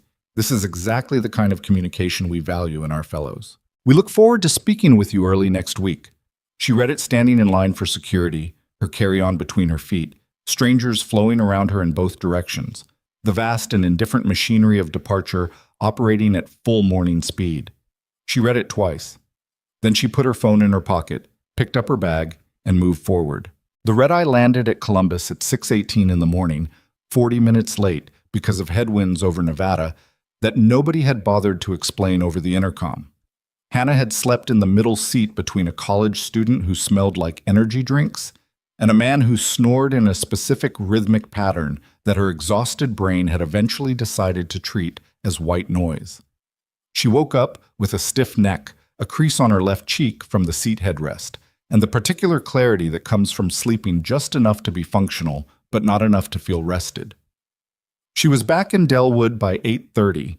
Mrs. Kwan's cat was sitting in the upstairs window when she came up the front walk, watching her return with the impassive judgment of a creature who had opinions about irregular schedules. The apartment was exactly as she'd left it, the ironing board still out in the corner of the bedroom, the extra copies of her portfolio still on the kitchen table, her mother's photograph still on the shelf above the radiator, slightly crooked in its frame, the way it always was no matter how many times she straightened it. She put her bag down, straightened the photograph, and stood in the middle of her kitchen for a moment just breathing. Then she made coffee, called Renee, and told her everything she hadn't told her the night before. Renee listened without interrupting, which was unusual enough to be notable, and when Hannah finished, Renee said, "So let me get this straight. You missed your flight, spent the night in an airport, saved 2 people's lives, sent a preemptive statement to the interview panel, and got a call from the director telling you that you basically have the fellowship." "He didn't say I have it. He called you personally from his cell phone." "I don't know if it was his cell." "Hannah, he called you personally." A pause. "Yes." "Then you have it." Renee's voice had something in it that wasn't quite tears but was adjacent to them. Mom would be losing her mind right now. Hannah looked at the photograph on the shelf. Her mother in a yellow sundress, laughing at something off camera, the kind of photograph that catches a person at their most themselves. "Yeah," she said. She would. They talked for another 20 minutes. When she hung up, she sat at the kitchen table with her coffee and opened her laptop and did something she hadn't let herself do until now. She looked up the Meridian Health Foundation Fellowship Program in detail. The salary, the housing stipend, the network of facilities where fellows rotated, the alumni list, which read like a directory of people who had spent the last decade reshaping healthcare access in the country in ways both visible and invisible. She closed the laptop after 20 minutes because looking at it too long felt like tempting something. She went to work. The Riverside Urgent Care Clinic opened at 9, and Hannah was scheduled through Thursday. She'd arranged her leave carefully. 2 days for the travel, 1 buffer day, back by Wednesday. Dr. Osai, the clinic director, had approved it without asking too many questions, which she appreciated. She hadn't told him what the trip was for because she hadn't wanted to explain it if it didn't work out. The clinic was a low brick building on the east side of Delwood, wedged between a pharmacy and a laundromat, and it served roughly 300 patients a week, most of them uninsured or underinsured, most of them coming in for things that should have been caught earlier by a primary care physician they couldn't afford to see. Hannah had been coordinating patient care here for 4 years. She knew the waiting room chairs by their specific squeaks. She knew which exam room light flickered when the weather changed. She knew the names of most of the regulars and the particular ways each of them needed to be talked to. Mr. Okonkwo, who needed everything explained twice, not because he didn't understand, but because the second explanation made him feel like you weren't in a hurry, and Mrs. Delgado, who needed you to write things down because her anxiety made verbal instructions disappear the moment she left the building. She walked in on Wednesday morning, and the front desk coordinator, a woman named Pam, who had been here longer than anyone, looked up and said, "How'd it go?" "Good," Hannah said. "Good like politely good or good like actually good?" "Actually good, I think." Pam looked at her for a moment, reading whatever was in her face, and then she said, "About time," and handed her the morning's intake stack. The week passed the way weeks at the clinic always passed. Too fast and too slow simultaneously, the hours inside the building collapsing into each other, and then suddenly it was 5 o'clock and she'd forgotten to eat lunch again. She caught up on paperwork. She helped a 19-year-old navigate an insurance appeal that had been wrongly denied for the 3rd time, which took most of Thursday afternoon and required her to stay on hold for 43 minutes, and then explain the same information to 4 different people before the 5th one had both the authority and the willingness to fix it. She thought about what she'd said in the interview room. She thought about it every time she sat on hold. Damien texted twice during the week, once on Wednesday. "Hope you got home okay." Once on Friday. The London meeting went well, for what it's worth. She replied to both with short, real answers. It wasn't a correspondence exactly. There was no rhythm to it yet, no established pattern. It was more like 2 people leaving lights on in their windows without quite acknowledging they were doing it for each other. On Monday morning at 9:14, her phone rang.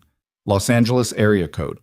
She was standing at the printer when it rang, waiting for a patient summary to print, and she walked to the break room in the back before she answered because she didn't want to have this conversation in the middle of the clinic floor. "Ms. Pierce," said Richard Okafor. "Good morning." "Good morning," she said. "I'll be direct," he said. "The committee completed its review this morning. We'd like to offer you a position in this year's cohort." She put her hand flat on the break room counter. "Yes," she said. A pause. "I haven't given you the terms yet." "I know," she said. "Yes." She heard something in his voice that might have been a smile. "The formal offer letter goes out this afternoon. You'll have 2 weeks to review and respond. I want to flag that we'd like you to start January 15th, which is earlier than our usual February start. We have a gap in one of our facility rotations, and your clinical background makes you the right fit to fill it." "January 15th works," she said. "Ms. Pierce, you might want to actually look at the letter first." "I will," she said. "But, yes." After she hung up, she stood in the break room for a moment. The printer in the other room had finished and was beeping at her. Somewhere in the clinic, a child was crying. The specific cry of a kid getting a shot, indignant rather than hurt. The refrigerator hummed. The fluorescent light above her buzzed at a frequency she'd never quite stopped noticing. She called Renee. Renee answered on the first ring. "I got it," Hannah said. What followed was not a conversation so much as an extended emotional event. When it subsided enough for words, Renee said, "You have to tell Damien." Hannah had been sitting with that thought all morning, circling it from different angles. We're not, Hannah. I know. You told him you would. I know. She texted him that afternoon. It took her 3 drafts, which was embarrassing for someone who prided herself on saying things directly. "Got the call this morning. I'm in. Start date January 15th. His reply came in 4 minutes. I knew you would. Congratulations, Hannah. This is exactly where you're supposed to be. She read it twice. Then she wrote back, Thank you for everything that night and for staying out of it when it mattered. He replied, That part was easy. She put her phone down and went back to work. What happened in the following 3 days was not something she anticipated, and the fact that she didn't anticipate it was itself something she would think about later. The gap between the story you are living and the story the world decides to tell about you. The photo from JFK had circulated quietly during the week she was home. Gossip sites mostly, the kind that traffic in speculation about wealthy men and unnamed women, the kind she normally had no occasion to read. But on Thursday evening, a financial news outlet published something with more teeth, a piece questioning whether Damien Ashcroft's presence on a flight diverted to Phoenix for a medical emergency involving a passenger had any connection to Ashcroft Medical Group's ongoing negotiations with a Western Regional Hospital consortium that had facilities in Arizona. The piece was speculative and poorly sourced, but it attached his name to the word controversy in a way that the other board members of Ashcroft Medical Group would notice, and that the hospital trustees currently in merger discussions with his company would absolutely notice. It also, in its final paragraph, mentioned that Ashcroft had been accompanied on the flight by an unidentified woman who was connected to a healthcare foundation in Los Angeles. Hannah saw it Thursday night. She sat with it for 2 hours. She read the piece 3 times. She looked up the byline. A business journalist named Colton Webb, who had a history of writing adversarial pieces about healthcare consolidation, which gave the article a specific political weight beyond the gossip. She looked up the hospital consortium mentioned in the piece, Western Regional Integrated Health, a 7-hospital network she'd never heard of, but which, once she found their public filings, was clearly significant to Ashcroft Medical Group's Western expansion. She understood what this article was doing.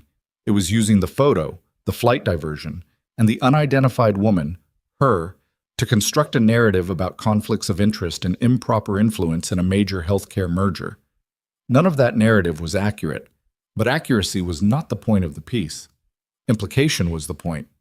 An implication, in the business world Damien operated in, could do real damage. She called him at 10 p.m. She didn't text first. She just called. He answered. You've seen the web piece, she said. Yes. His voice was even, which she recognized by now as the sound of him managing something. My legal team has seen it. Marcus has seen it. I've had 4 calls tonight from board members. What are you telling them? The truth, he said. That the flight diversion was a medical emergency handled by a fellow passenger, that I had no prior relationship with that passenger, and that my presence on the flight had no connection to any business interest. Are they believing you? A pause. Most of them. There are 2 trustees from the Western Regional side of the merger who are asking more questions than the situation warrants. She understood what that meant. They're using it. Possibly. The merger's been in negotiation for how long? 14 months. And someone in that negotiation would benefit from a conflict of interest allegation. He was quiet for a moment. You're good at this. I've been in healthcare administration for 4 years, she said. Resource fights and political maneuvering look the same at every level. The stakes are just different. A pause. Then, Hannah, I don't want you involved in this. I'm already involved in it, she said. My name is going to come out. It might already be out and I just haven't seen it yet. When it does, whoever is driving this narrative is going to connect me to Meridian and they are going to suggest that you influenced my fellowship. Which I didn't. Which you didn't, but that's not how it's going to read in a follow-up piece unless someone addresses it. My PR team is handling it. Damien. She said his name the way she said most things, quietly and with enough weight to stop traffic. Your PR team can explain what you didn't do. They can't explain what I actually did. That's my story, and I need to be the one who tells it. The line was quiet for a moment. What are you thinking? He asked. You have a meeting with the Western Regional Trustees. When? Monday. It was already scheduled. It's now going to be a considerably more complicated meeting than originally planned. I want to come. A longer pause. Hannah, I know what that sounds like, she said, I know it sounds like I'm inserting myself into your business, but think about what happens if you walk into that room on Monday and try to explain me without me there. Everything you say about me is hearsay. Every explanation you give is something a lawyer can later characterize as a managed narrative. And if you're there, then they have to look at me directly, she said, and decide for themselves. She could hear him thinking, not hesitating, actually thinking, the way he did when he was turning something over to find its correct angle. You just got a fellowship offer, he said. You start in January. You have a career to protect. Yes, she said, which is exactly why I need to be in that room, because my name is going to be in a follow-up piece, and when it is, I want Richard Okafor to read that I walked into a boardroom and told the truth, not that I sat in Ohio while someone else managed the story. Another silence. Then, the meeting is at 2 p.m. Monday, Midtown Manhattan, Ashcroft Medical Group's offices. I can be there, she said. Hannah, you don't have to do this. I know I don't have to, she said. That's the point. She booked a train to New York on Sunday evening. It was cheaper than flying and she had time, and she was still at a point in her life where that math mattered. 7 hours on Amtrak with a seat that was comfortable enough and a coffee from the cafe car and her laptop open on her tray table, reading everything she could find about the Western Regional merger. The public filings, the press releases, the industry analysis pieces, the background on the trustees. She arrived in New York at 6:20 Monday morning and took the subway to a coffee shop in Midtown, where she ordered breakfast and kept reading until 9. She texted Damien when she was in the city. He replied, "My office is in the building. Come up at 1. I'll brief you before the meeting." The Ashcroft Medical Group offices occupied the 31st through 34th floors of a glass tower on Park Avenue, and the lobby was the kind of lobby that communicated very efficiently that the company could afford this lobby and many other lobbies besides. Hannah rode the elevator to 32 and gave her name to the receptionist and was brought to a conference room where Damien was already sitting with 2 other people, a man she didn't know and Marcus, whom she recognized from the descriptions Damien had given. Marcus was younger than she'd imagined, late 30s, compact, with the look of someone who had absorbed enormous quantities of information over many years and organized it into a system that worked. He looked at her when she came in with an expression she couldn't quite read. Assessment, yes, but something behind it. "Hannah Pierce," Damien said, standing. He said it the way you say something you've been thinking about. "Marcus Teal, and this is Paul Devers, our general counsel." Paul Devers was 50-something, silver at the temples, and had the specific watchfulness of a lawyer who has spent decades in rooms where things go wrong. He shook her hand and said, "I've read your statement to Meridian."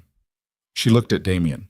"I shared it," he said, "with his permission to share it with me." She'd given him permission to share it. She nodded. "It was well constructed," Devers said. "Direct. No excess. You didn't over-explain." He paused. "Today is going to require the same quality." "Tell me what you need from me," she said. Devers walked her through it for the next 50 minutes. The merger structure. The specific trustees who were applying pressures. 2 men named Garrison and Whitfield, both from the Western Regional Board, both with financial positions that would be affected differently depending on the merger terms, and both of whom had been using the photo and the web article to introduce doubt into the broader trustee group about Damien's judgment. The goal was not to blow up the merger. Garrison and Whitfield presumably understood that a collapsed merger served nobody, but to extract better terms by making Damien negotiate from a defensive position. "They're not after you," Devers said to Hannah. "You're a tool. What they're after is a version of Damien who walks into that room rattled and accommodating." "And what they're going to get instead," Hannah said, "is a version of him who had nothing to hide and therefore invited the person they're using as a weapon to come and speak for herself." Devers looked at her for a moment. Then he looked at Damien. "Where did you find her?" he said. "Gate 14, Damien said. JEFK. At 1:55, they walked into the large conference room on the 34th floor. The Western Regional trustees were already there, 6 people total, Garrison and Whitfield among them, both of whom looked up when Hannah walked in with a reaction she'd anticipated but which still took a specific form of nerve to absorb. Garrison, who was heavy-set with the ruddy complexion of a man who spent a lot of time being confident in rooms, let his eyes move over her once with a dismissiveness that was almost professional in its precision. Damien sat at the head of the table, his legal team on one side, his CFO and 2 board members on the other. Hannah sat at the corner, not at the table exactly, not pushed to the wall, but at the edge, visible without being positioned as a principal. The meeting opened with the usual framing: agenda items, merger timeline update, quarterly projections. Hannah watched the room. She watched Garrison. He was patient, which told her he was waiting for his moment rather than planning to create it. He found it 20 minutes in during a pause in the financial discussion. "Before we proceed," Garrison said, with the particular tone of someone who has practiced sounding reluctant, "I think the group deserves some clarity on a matter that's created some concern among our trustees." Damien looked at him calmly. "Go ahead." "There's been some coverage this week." Garrison made a gesture that suggested the coverage was an unfortunate external thing rather than something he'd been actively monitoring. "Suggesting a possible relationship between yourself and a person connected to a foundation that has overlapping interests with our merger partner networks." He paused. "We're not suggesting impropriety. We're simply noting that transparency is important at this stage." The room was quiet. Several trustees were looking at Damien. 2 were looking at Hannah. Hannah stood up. It wasn't dramatic. She just stood, the way you stand when you have something to say, and sitting down while saying it would underserve it. "My name is Hannah Pierce," she said. "I'm the person in the photograph." Garrison blinked. He hadn't expected this. She had known he wouldn't. "I'm a healthcare administration fellow at the Meridian Health Foundation, starting in January. Before that, I was a patient care coordinator at Riverside Urgent Care in Delwood, Ohio for 4 years. I have no business relationship with Damien Ashcroft or Ashcroft Medical Group, and I had never met him before the night of November 19th, when we both happened to be in Terminal 4 at JFK Airport." She spoke without notes. She'd decided not to use notes because notes suggested preparation for a story, and what she was telling was not a story. It was a sequence of events that had actually occurred. "I missed a connecting flight." He had gotten off a flight to be available for his daughter. "We sat in the same part of the terminal for several hours because there was nowhere else to be. He offered me a seat on the morning flight to Los Angeles because I had an interview and he had an available ticket. I accepted because the interview mattered to me, and I'm not in a position to be proud about transportation." She paused. "He has never contacted anyone on my behalf. He has never offered to. He asked for nothing in return. I have written documentation of all of this, including a preemptive disclosure I sent to the Meridian Foundation before their decision was made." She looked at Garrison directly. He was a man who was used to making people uncomfortable and not accustomed to being on the receiving end of it. "I understand that my existence in that photograph is inconvenient for whatever argument you were planning to make today," she said. "But I am not a conflict of interest. I am a person who was in an airport and accepted a cup of coffee from a stranger. And I'm telling you this directly because Damien Ashcroft deserves to have the truth told by the person who knows it, not managed by a legal team on his behalf." The room was quiet. Whitfield, who had said nothing so far, looked at the table in front of him with the expression of someone recalculating. Garrison recovered quickly. She gave him credit for that. He said, "We appreciate your transparency, Miss Pierce. I think I speak for everyone when I say, 'Mr. Garrison,'" she said. Not rudely, but not letting him finish the pivot either. "I didn't come here for appreciation. I came here because what was being implied about this man is not true, and it's not fair. And I was in a position to say so clearly." She paused. "I hope the rest of your conversation today is about the merger. That seems like a better use of everyone's time." She sat down. The room was quiet for another 2 seconds. Then Damien's CFO cleared his throat, opened his folder, and said, "If we can return to the Q4 projections," and the meeting moved forward. Garrison did not raise the issue again. Whitfield asked 2 more questions about the merger terms later in the meeting, both of them substantive, which told Hannah that whatever leverage they'd planned to extract from the personal angle had been effectively neutralized. The meeting ended at 4:15. Handshakes, agendas collected. The specific post-meeting energy of people recalibrating their positions without admitting they're doing so. In the elevator going down, Marcus stood beside Hannah and said nothing for 3 floors. Then he said, "You know, you just made my job significantly more complicated." She looked at him. "How?" "Because now I have to figure out how to keep you out of every future piece of coverage that mentions his name. And after what you just did in there, that is going to be considerably harder." He paused. "I'm not complaining. I'm just noting it." She almost smiled. "I'm not planning to make a habit of walking into his board meetings." "No," Marcus said. "But you're going to be hard to explain." Damien was waiting in the lobby when she came out. His jacket was off, his tie loosened in the specific way that suggested the meeting had been an effort, even if he hadn't shown it. He looked at her. "You didn't have to do that," he said. "You keep saying that," she said. "It keeps being true." "It keeps being beside the point," she said. They stood in the lobby of the building, the afternoon foot traffic moving around them. Outside, through the glass, Park Avenue was doing what Park Avenue did, indifferent to everything happening inside the buildings that lined it. "Did it work?" she asked. "The merger." "We'll know in a few days. But Whitfield pulled me aside at the end and told me the Q4 numbers were satisfactory." He paused. "Which means yes." She nodded. "Good." "Hannah." He said her name and then stopped. She looked at him. He had the look of someone who has reached the edge of what he'd prepared to say and is now working with whatever is actually there. "I owe you something, and I don't know what it is yet." "You don't owe me anything," she said. "I did it because it was the true thing to do." "I know," he said. "That's actually the problem." She looked at him. "I've been in business for 15 years, he said. "I know a lot of people.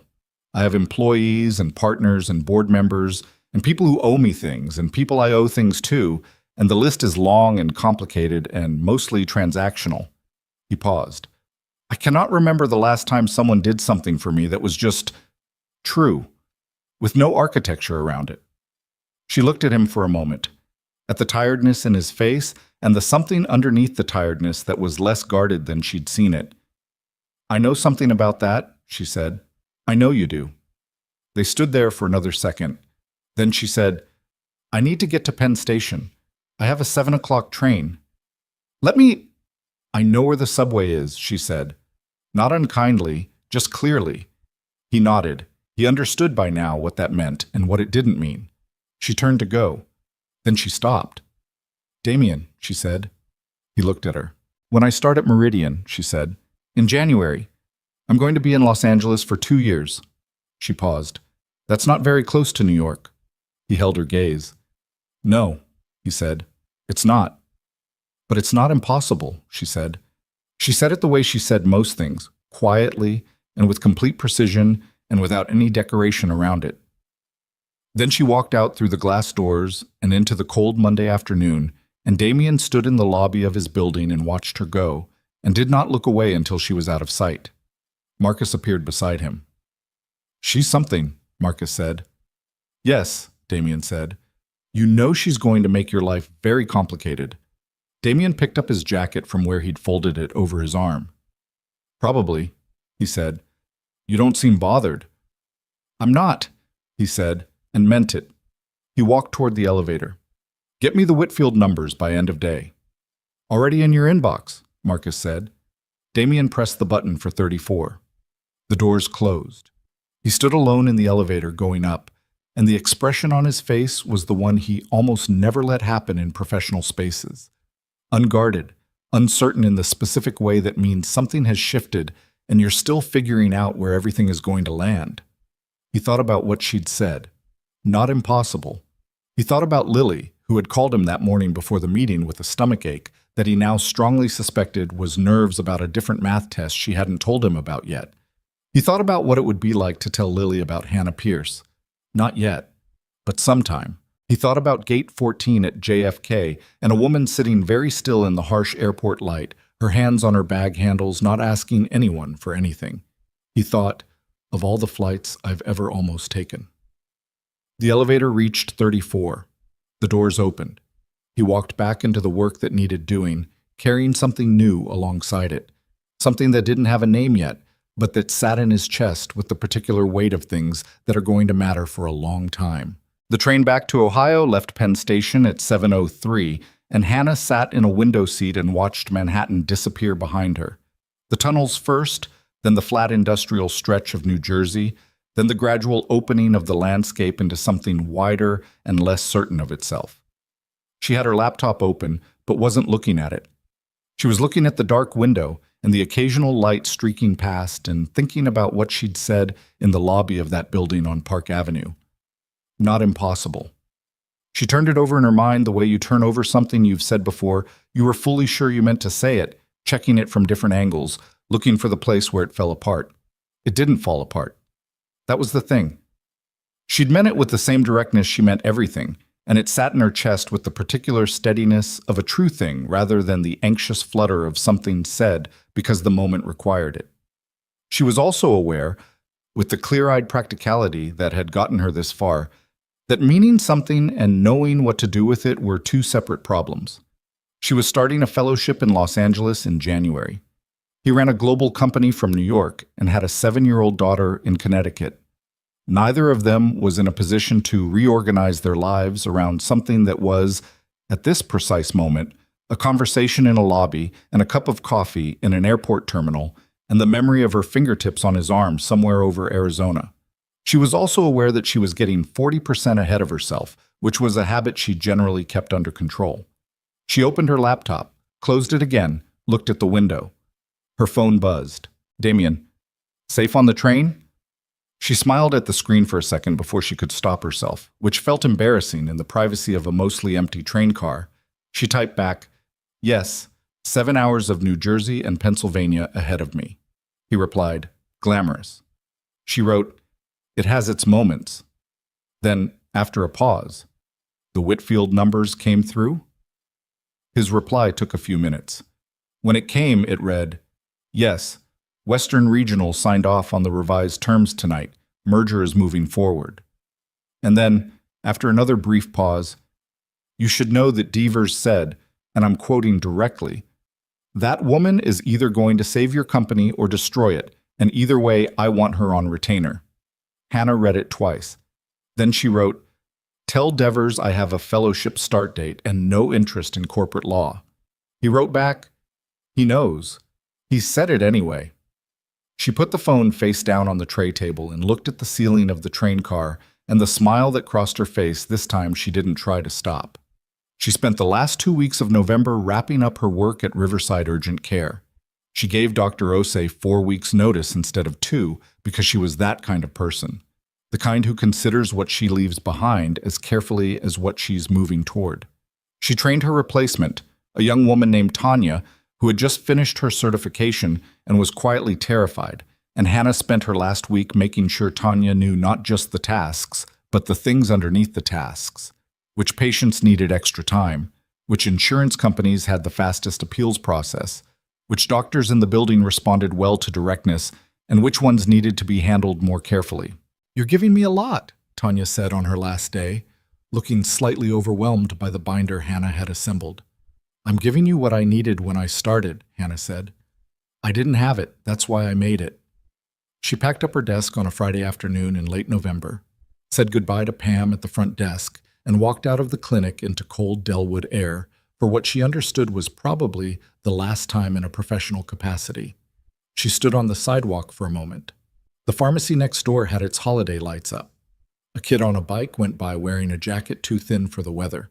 The laundromat had its door propped open and warm air drifted out, carrying the particular smell of dryer sheets and industrial detergent that she associated with the 2 years she'd done her laundry there while her mother's washing machine was broken and she couldn't afford to fix it. She'd spent a lot of years on this block. It had not always been kind to her, but it had been real, and there was something in that worth acknowledging before she walked away from it. She walked to her car. She drove home. She started packing. December moved differently than most months. She gave notice on the apartment. Mrs. Kwan received it with an unexpected practicality that revealed she'd been half expecting it, and then, more unexpectedly, reached up and patted Hannah's cheek with one dry hand and said, "Good. You stayed too long already." which was the most direct expression of affection Mrs. Kwan had ever offered in 4 years of adjacency. Hannah found it nearly undid her. She put most of her things in storage. She gave Renee the boxes that didn't need storing, including their mother's cookbooks and the set of dishes that had been in the family since before Hannah was born. Renee came over on a Saturday morning to help sort through it all, and they spent 6 hours in the apartment doing the thing that sisters do, deciding, arguing mildly, remembering, deciding again, drinking cold coffee, and crying twice at things that were not particularly significant on their own, but that carried the weight of everything adjacent to them. "You're really going," Renee said, sitting on the floor surrounded by boxes, a mug in her hands. "I'm really going," Hannah said. L.A. Renee said it like she was testing the shape of it. "For 2 years." "And then?"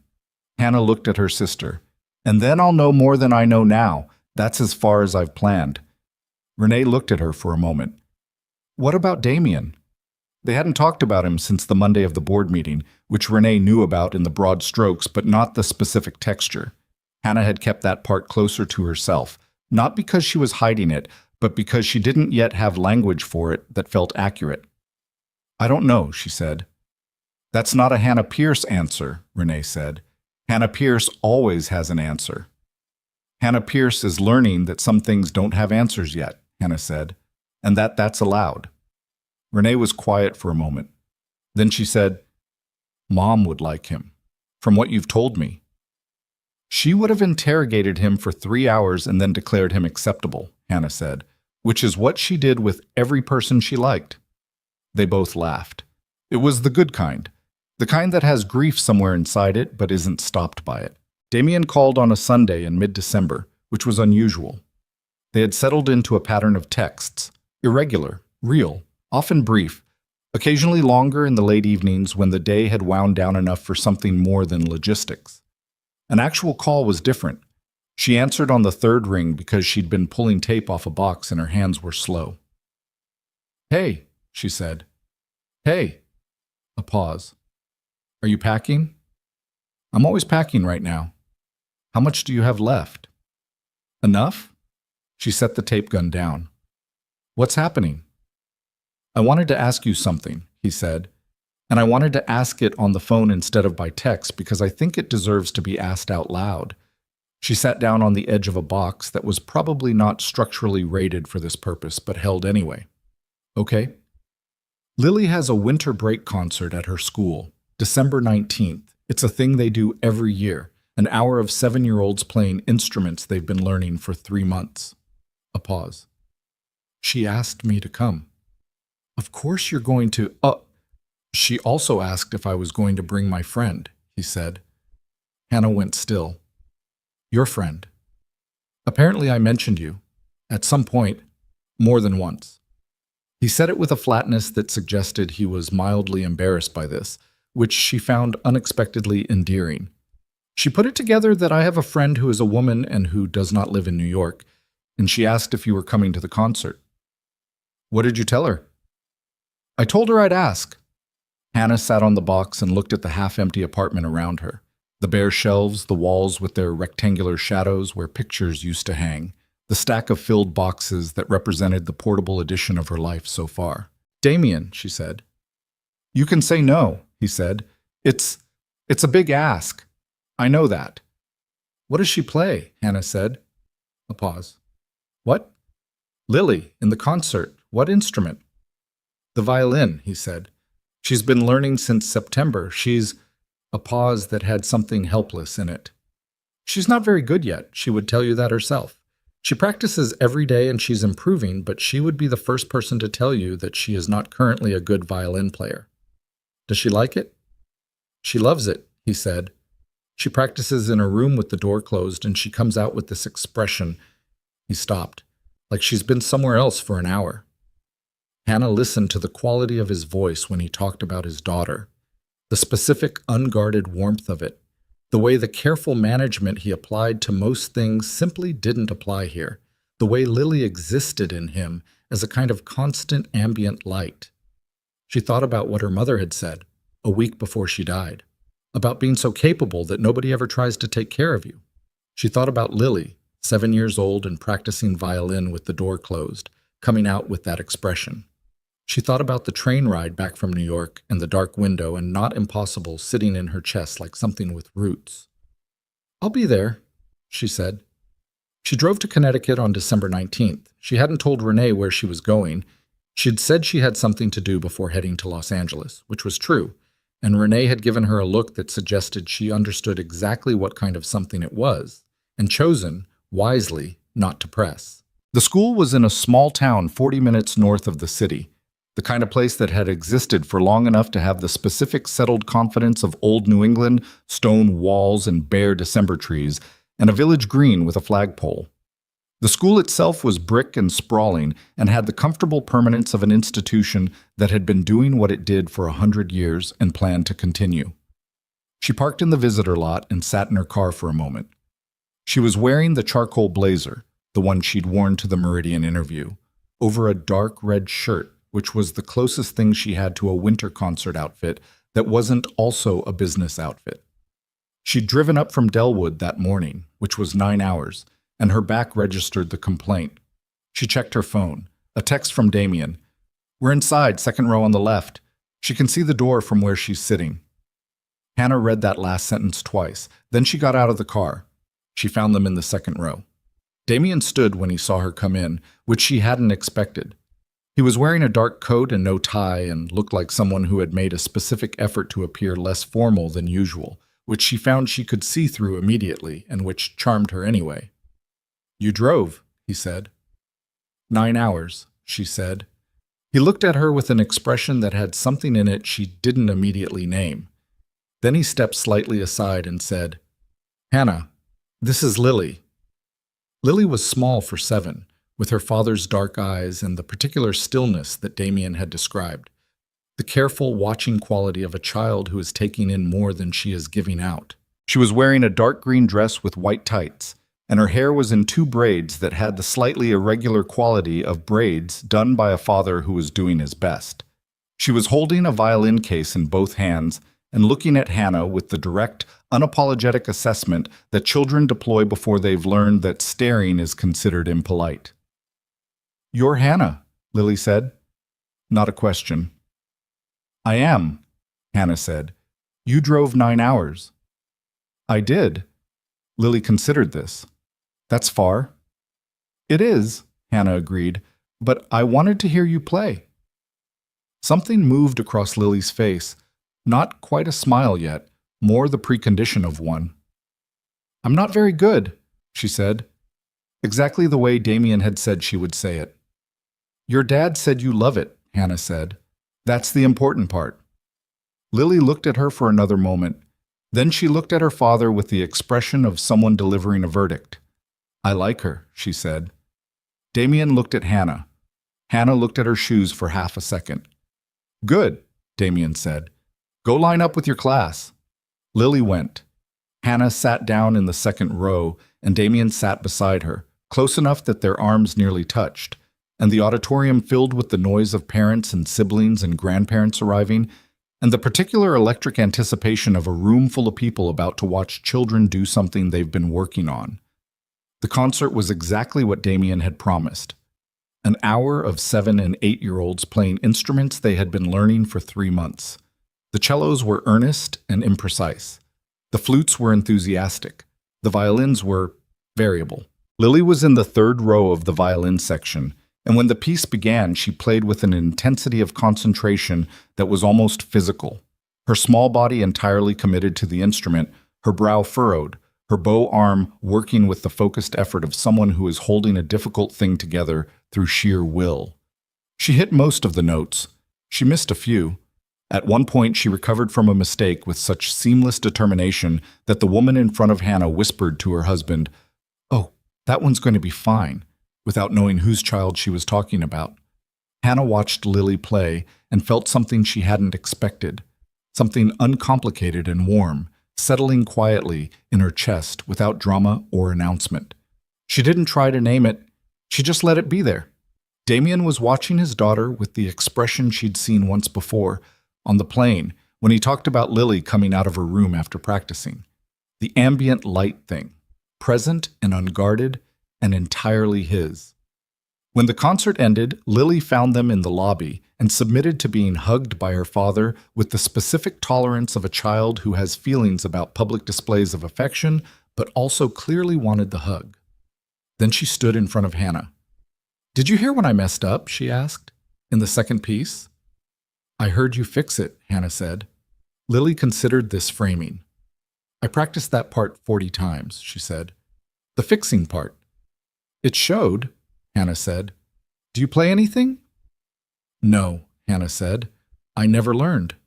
Lily looked at her with the frank problem-solving orientation of a child encountering a solvable issue. "You could learn," she said. "It's hard at first, but then it gets less hard." "That's true of most things," Hannah said. Lily nodded seriously, as if Hannah had confirmed something she already suspected. Then she looked at her father and said, "Can we get food? I'm hungry. I've been nervous since this morning, and I forgot to eat lunch." "You forgot to eat lunch?" Damien said. "I was nervous," Lily said, with the dignity of someone who finds this self-evident. They went to a small Italian restaurant in the village that clearly knew Damien by name and seated them in a corner booth without being asked. Lily ordered pasta and ate it with the focused enthusiasm of someone working through a caloric deficit, and between bites, she asked Hannah questions with the patient, systematic thoroughness of a child conducting an interview. Where was Delwood? What was Ohio like? Why healthcare administration? Did she like Los Angeles? Was LA far? How far exactly? Was 9 hours far to drive? Did she drive a lot? What kind of car? What color? Hannah answered every question directly, which Lily seemed to appreciate in the way that children appreciate adults who don't modify themselves into a different register when they're being addressed. "Daddy said you helped someone on the plane," Lily said, arriving at this item in her internal list. "2 people, actually," Hannah said, "on different occasions." "Were they scared?" "Yes," Hannah said. "But they were also fine." Lily poked at a piece of penne thoughtfully. "My teacher says that being brave and being scared are the same thing." "Your teacher's right," Hannah said. "Daddy says that too." Lily looked at her father. "Do you think Hannah's brave?" Damien looked at Hannah over the top of Lily's head. "Yes," he said, "considerably." Lily seemed to file this. Then she went back to her pasta, and the conversation moved to other things. Lily's violin teacher, whom she described with the specific mixed feelings of a child who both respected and was slightly afraid of an instructor, and a girl at school named Priya, who was her best friend except when she was her worst enemy, and a book she was reading about animals that live in the deep ocean, which she explained at length and with genuine passion. Hannah listened and asked questions, and Damien mostly watched his daughter talk with the expression of a man who had been waiting a long time for his table to feel this full. After dinner, in the parking lot, while Lily was occupied with an urgent investigation of something she'd spotted near the base of a lamppost, Damien and Hannah stood a few feet apart in the cold December air. "Thank you for coming," he said. "Thank you for asking," she said. A pause. Their breath made small clouds in the cold. The parking lot was quiet, most of the restaurant's other patrons still inside. "January 15th isn't far," he said. "No," she said. "It's not. Los Angeles is 3 hours behind New York." "I know how time zones work," she said. "I'm just saying that 3 hours is manageable," he said, "for phone calls. If someone wanted to, for example, call someone." She looked at him. "Are you negotiating?" "I'm stating logistics," he said. "There's a difference. I've been in enough of your meetings now to know that when you state logistics, you are usually making a point about something else." He almost smiled. "Maybe." She looked at him for a moment, at the parking lot light falling across his face, at the tiredness around his eyes that never quite went away, at the something underneath all of it that had been there since the first night in the terminal, the thing she'd recognized without naming. "Damien," she said, "I'm not going to disappear." He held her gaze. "I know. But I need to do this," she said. "The fellowship. I need to be in it completely, not with half my attention somewhere else. That's not who I am." "I know who you are," he said. And the way he said it, flat and certain, not as a romantic gesture, but as a simple acknowledged fact, landed differently than any more elaborate thing could have. So we do this slowly, she said. Whatever this is. Slowly, he repeated, like he was trying on the word. Can you do slowly? She asked. You strike me as someone who is used to deciding things and moving. I am, he said. It's a significant personal flaw. It's not a flaw, she said. It's just something to work on. Lily appeared at Damien's elbow. What are you talking about? Logistics, Damien said. Lily looked between them with the ancient evaluating intelligence of children who understand more than adults account for. Are you going to come back? She asked Hannah, bluntly, without preamble, the way children ask the thing everyone else is working around. Hannah crouched slightly so she was closer to eye level. Yes, she said. From Los Angeles? From wherever I am, Hannah said. Lily looked at her for a moment. Okay, she said, in the tone of someone who has received satisfactory information and is prepared to move on. Then she took her father's hand and said, I want hot chocolate. Can we get hot chocolate? There's a place 2 blocks down, Damien said. With the marshmallows? With the marshmallows. Lily started walking, pulling Damien by the hand, and he glanced back at Hannah over his shoulder, and she fell into step beside him in the cold December dark. And the three of them walked down a quiet Connecticut street toward hot chocolate, and the conversation shifted to things that required less weight. Whether marshmallows were better large or small, which Lily had opinions about, and the deep ocean animals, which she returned to because there was apparently more to say about them. The year turned. Hannah arrived in Los Angeles on January 13th, 2 days early, because she was constitutionally incapable of arriving just in time for anything. She found a sublet in a neighborhood west of Westwood, a small one-bedroom on the second floor of a building with a jacaranda tree in the courtyard that was bare in January but that the building manager told her would be covered in purple flowers by April. She put her things away with the practiced efficiency of someone who had moved enough times to know exactly what mattered and what could wait. On January 14th, the night before her first day, she sat at her kitchen table with a cup of tea and called Renee. You ready? Renee asked. I think so, Hannah said. You're not nervous? Hannah looked around the small apartment, the boxes she'd half unpacked, the view from the kitchen window that was a parking structure and the top of the jacaranda tree and a strip of the California sky, still orange from the sunset. Yes, she said.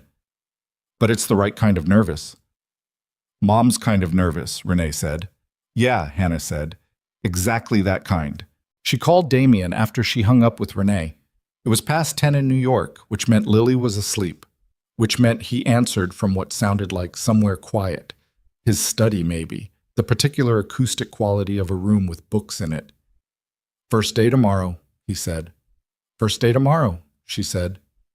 You're going to be extraordinary, he said. You don't know that. I watched you talk a boardroom full of financial executives into reconsidering their assumptions without raising your voice, he said. I'm fairly confident about the fellowship. She smiled at the kitchen table. Damien? Yeah. Thank you, she said, for the seat on the plane, for staying out of it, for all of it. A pause. Thank you for the coffee rule, he said. What coffee rule? You wouldn't take it until it wasn't a gesture anymore, he said. Until it was just 2 people in an airport. I think about that. She was quiet for a moment. That's a very thoughtful thing to have noticed.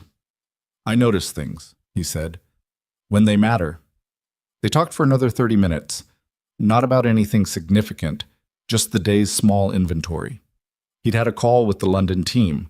Lily had gotten a better grade on the math test, which she'd finally admitted to.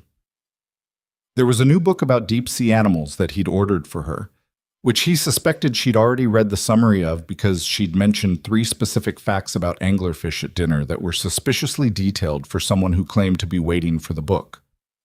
Hannah lay on her back on the floor of her new apartment, the furniture situation was partial at best, and looked at the ceiling and laughed at the anglerfish story, and the laugh felt good in the empty room, filling it up a little. Get some sleep, he said finally. You have somewhere important to be tomorrow. Good night, Damien, she said. Good night, Hannah. She lay there after she hung up, phone on her chest, the California dark pressing soft against the windows. She thought about Gate 14. She thought about the fluorescent lights, and the plastic chairs, and the cold coffee, and the way she'd been sitting that night with her hands on her bag handles, ready to absorb whatever came next, because absorbing what came next was something she'd been doing her whole adult life. She thought about what she'd told the Meridian panel, about watching systems fail in real time on real people, about wanting to fix the part that breaks before the people get there. She thought about Lily playing violin with the door closed and coming out with that expression, like she'd been somewhere else for an hour. The thing you get from doing something you love badly enough to keep doing it until you do it well. She thought about her mother, about the yellow sundress photograph, which was now on the shelf above the radiator in a kitchen in Delwood because she'd given it to Renee, and then thought better of it, and then given it back to Renee when she realized that she didn't need the photograph to carry her mother around. She had other ways. She got up off the floor, washed her face, and went to bed. January 15th arrived the way first days always arrive, both monumental and entirely ordinary. Hannah woke at 6, made coffee, and stood at her kitchen window watching the jacaranda tree do nothing in the gray early light. She dressed carefully, the charcoal blazer over a dark blue shirt, her good shoes, her hair pulled back. She looked in the bathroom mirror and thought, I look like someone who is supposed to be here. Then she corrected herself. She thought, I am someone who is supposed to be here. She walked into the Meridian Health Foundation at 8:45 a.m., and Richard Okafor was in the lobby, which she hadn't expected. And he shook her hand and said, Welcome, Ms. Pierce. And she said, Thank you, and meant it without qualification or complexity. The fellowship was hard. She had known it would be, and she had still underestimated it in certain specific ways. The volume of information, the speed of the professional environment, the gap between knowing something theoretically and knowing it in the actual flesh of daily practice. There were days in the first month when she came home to her apartment and ate dinner standing at the counter because sitting down felt like too much of an event, and days when she reviewed her notes at midnight, not because she was behind, but because the material was that interesting and she wanted more of it. She was also, measurably, one of the best people in the room. Not always, not effortlessly. But she brought something into every meeting and every rotation that her cohort mates, several of whom had the Hopkins and Columbia credentials Okafor had mentioned, genuinely didn't have, which was the knowledge of how a system feels from inside its failures. She said things in the seminar sessions that made the room go quiet for a moment before someone said, Yes, exactly. And then the conversation moved somewhere deeper than it had been before. Janelle Morris, the current senior fellow who'd caught her in the hallway after the interview, became something like a mentor without either of them naming it that way. She was 3 years ahead of Hannah in the program, now placed in a director role at a Meridian-affiliated network in Oakland, and she texted Hannah sporadically with information that wasn't in any official materials and advice that was blunter than anything the formal structure offered. In March, Janelle texted, You're going to get offered a research project by Strauss. Take it even if it adds to your load. It's the one that gets noticed. Hannah took it. It added to her load. It got noticed. Damien flew to Los Angeles in February, not to see her specifically, or not only. He had a board meeting with a California hospital system that was exploring partnership terms with Ashcroft Medical Group, but he texted her the week before. I'm going to be in LA the 14th and 15th. If you have an evening. She had an evening. They went to a small restaurant in Santa Monica that Marcus had apparently found and booked without Damien asking, which she teased him about, and he didn't deny it. And they ate at a table by the window with the ocean 3 blocks away, and invisible in the dark but present somehow, in the sound and the air. They talked for 3 hours, not about the fellowship or the company or any of the complicated public events of the previous months, about Lily, mostly, and about Hannah's research project, and about the things she'd learned in her first rotation about hospital intake processes that had made her genuinely furious, which he listened to with the focused attention of someone who was also in the business of hospitals, and who found her fury both useful and, she suspected, quietly compelling. He walked her to her car afterward. They stood on the sidewalk in the mild February evening, the coastal air carrying that particular California quality, soft and slightly salt-edged, unlike any other night air she knew. "This is good," he said. He meant the evening, but he might have meant the larger thing. "It is," she said. She meant both. He kissed her, once, briefly, the way people do when they've been careful for a long time and are now finally being less careful. It was not cinematic, it was just real and warm, and it tasted like the last hour of a conversation she didn't want to be over. She drove home and sat in her car in the parking structure for approximately 2 minutes doing nothing, and then went upstairs and texted Renee. Something happened. Renee's response was immediate and involved several emoji and the phrase "I knew it" written 3 times in a row. The year continued. Spring arrived in Los Angeles the way it does, gradually and then suddenly, the jacaranda outside her window exploding into purple in April, exactly the way the building manager had promised. She photographed it and sent it to Lily, who sent back a voice message describing it as very purple, almost too purple, but acceptable purple, which Hannah played twice. She and Lily texted sometimes. This had developed organically over the winter months. Lily would occasionally send her a fact about deep-sea animals with no preamble or context, and Hannah would respond with a question, and Lily would answer it, and that was the whole exchange. It was, Hannah thought, exactly the kind of friendship she'd have expected Lily to offer. Precise, unsentimental, and entirely genuine. In May, Damien came to LA again. In June, Hannah went to New York for a fellowship alumni event and spent a Saturday with him and Lily at a museum that Lily had been wanting to go to for months, which involved 3 hours of exhibits about ocean ecosystems, a theme that surprised neither of them, and lunch at a food court where Lily ordered a grilled cheese and ate it with the dedicated focus of a professional. On the way home in the car, Lily fell asleep in the back seat with her head tilted against the window, and Hannah looked at her in the rearview mirror and felt the quiet, unnamed thing in her chest settle into something with more weight and more permanence than it had carried before. Damien saw her looking. "She does that," he said quietly. "Falls asleep in cars, always has." "She's a good kid," Hannah said. "She's a great kid," he said. "She's also exhausting and occasionally unreasonable, and she has very strong opinions about marshmallow size." "Qualities that will serve her," Hannah said. "That's what I keep telling myself," he said. They drove through the city in the summer evening light, the streets lit gold, Lily asleep in the back, and it was not a perfect moment. Damien had his phone face up on his knee, the reflex of a man who had never fully learned to be off duty, and Hannah had a headache from the museum air conditioning, and the traffic was bad and had added 30 minutes to what should have been a 20-minute drive. It was just a moment, an ordinary, specific, real one. Those were the ones that lasted, she was learning.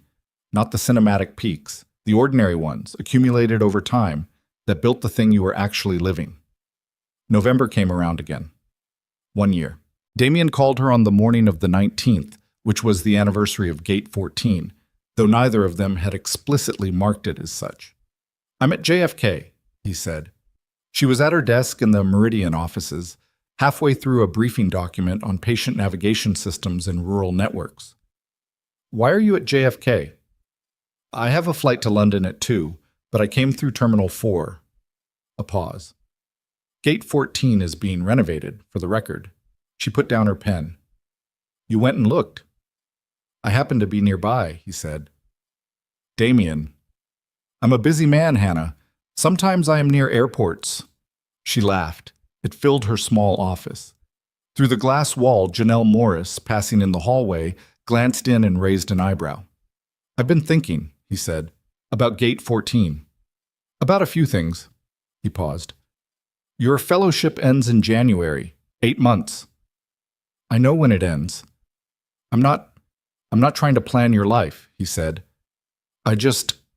He stopped, started again. "Lily asked me last week if you were going to live closer when your fellowship was done." Hannah was quiet. "I told her I didn't know," he said. She said, and I'm quoting directly, "You should ask her, Dad. That's how you find out things." Hannah closed her eyes for a second. "She's right," she said. "She usually is," he said. "It's humbling." A pause. "Damien, ask me." He was quiet for a moment. When he spoke, his voice had the quality it got when he was saying something real instead of something managed. "When your fellowship is done," he said, "I'd like you to be somewhere closer. Not because I'm telling you where to be, but because I don't want to be 3 time zones from you anymore. And I don't want Lily to be 3 time zones from you anymore." He paused. "And because I have spent a year watching you become something remarkable from a distance, and I'd rather watch it from closer." Hannah looked out the window of her office at the Los Angeles afternoon, the pale sky, the palm trees, the particular quality of California light that she had learned to love without ever quite forgetting that it wasn't hers originally. "There's a Meridian-affiliated network in New York," she said. "They've been building out their administrative infrastructure. Okafor mentioned it in February. Said they'd be looking for someone with clinical operations experience and systems-level thinking." A pause. "You've been looking into it." "I do my research," she said. "I always do my research." She could hear him breathing on the other end of the line. She could almost hear him smiling. "Hannah Pierce," he said. "Damien Ashcroft," she said. "Come to New York," he said. "I'm working on it," she said. She hung up and sat at her desk for a moment with her hand still on the phone, looking at the briefing document she'd been reading, which was about the systems that existed between patients and the care they needed. All the complicated, invisible infrastructure that either caught people or failed them. The work she'd chosen. The work she understood in her bones, because she'd lived on both sides of it. She thought about the night in the terminal, about sitting in the hard chair with her hands on her bag, and the bad news settled somewhere in her chest, and the sense, not despair exactly, but something close to it, that the world was going to require from her, as it had always required, more than she had been set up to give. She thought about a man she didn't know sitting down 2 seats away and not saying the easy thing, not offering pity, just sitting down, staying. She thought about what she'd come from and what she was building and the distance between those 2 things, which was not something that had happened to her, but something she had done, incrementally and stubbornly and at considerable personal cost, over years of choosing not to give up on herself when it would have been far easier. The thing nobody tells you, she thought, the thing you have to figure out on your own, is that help and self-sufficiency are not opposites. That accepting a cup of coffee from a stranger is not the same as losing something. That letting someone sit beside you in the dark does not make the dark any less something you faced. She had faced it. She was still facing it, and she would keep facing it, because that was simply who she was. But she was also now not facing it entirely alone. That felt like something. That felt like a great deal, actually. It just didn't make noise about it. She picked up her pen and went back to the briefing document. Outside, the jacaranda tree she could see from the corner of her window was beginning to lose its flowers, purple petals falling slowly in the afternoon air, entirely unconcerned with how the story was going to go. It was going to go fine. Better than fine. It was going to go the way things go when the people involved are honest with each other and willing to do the work.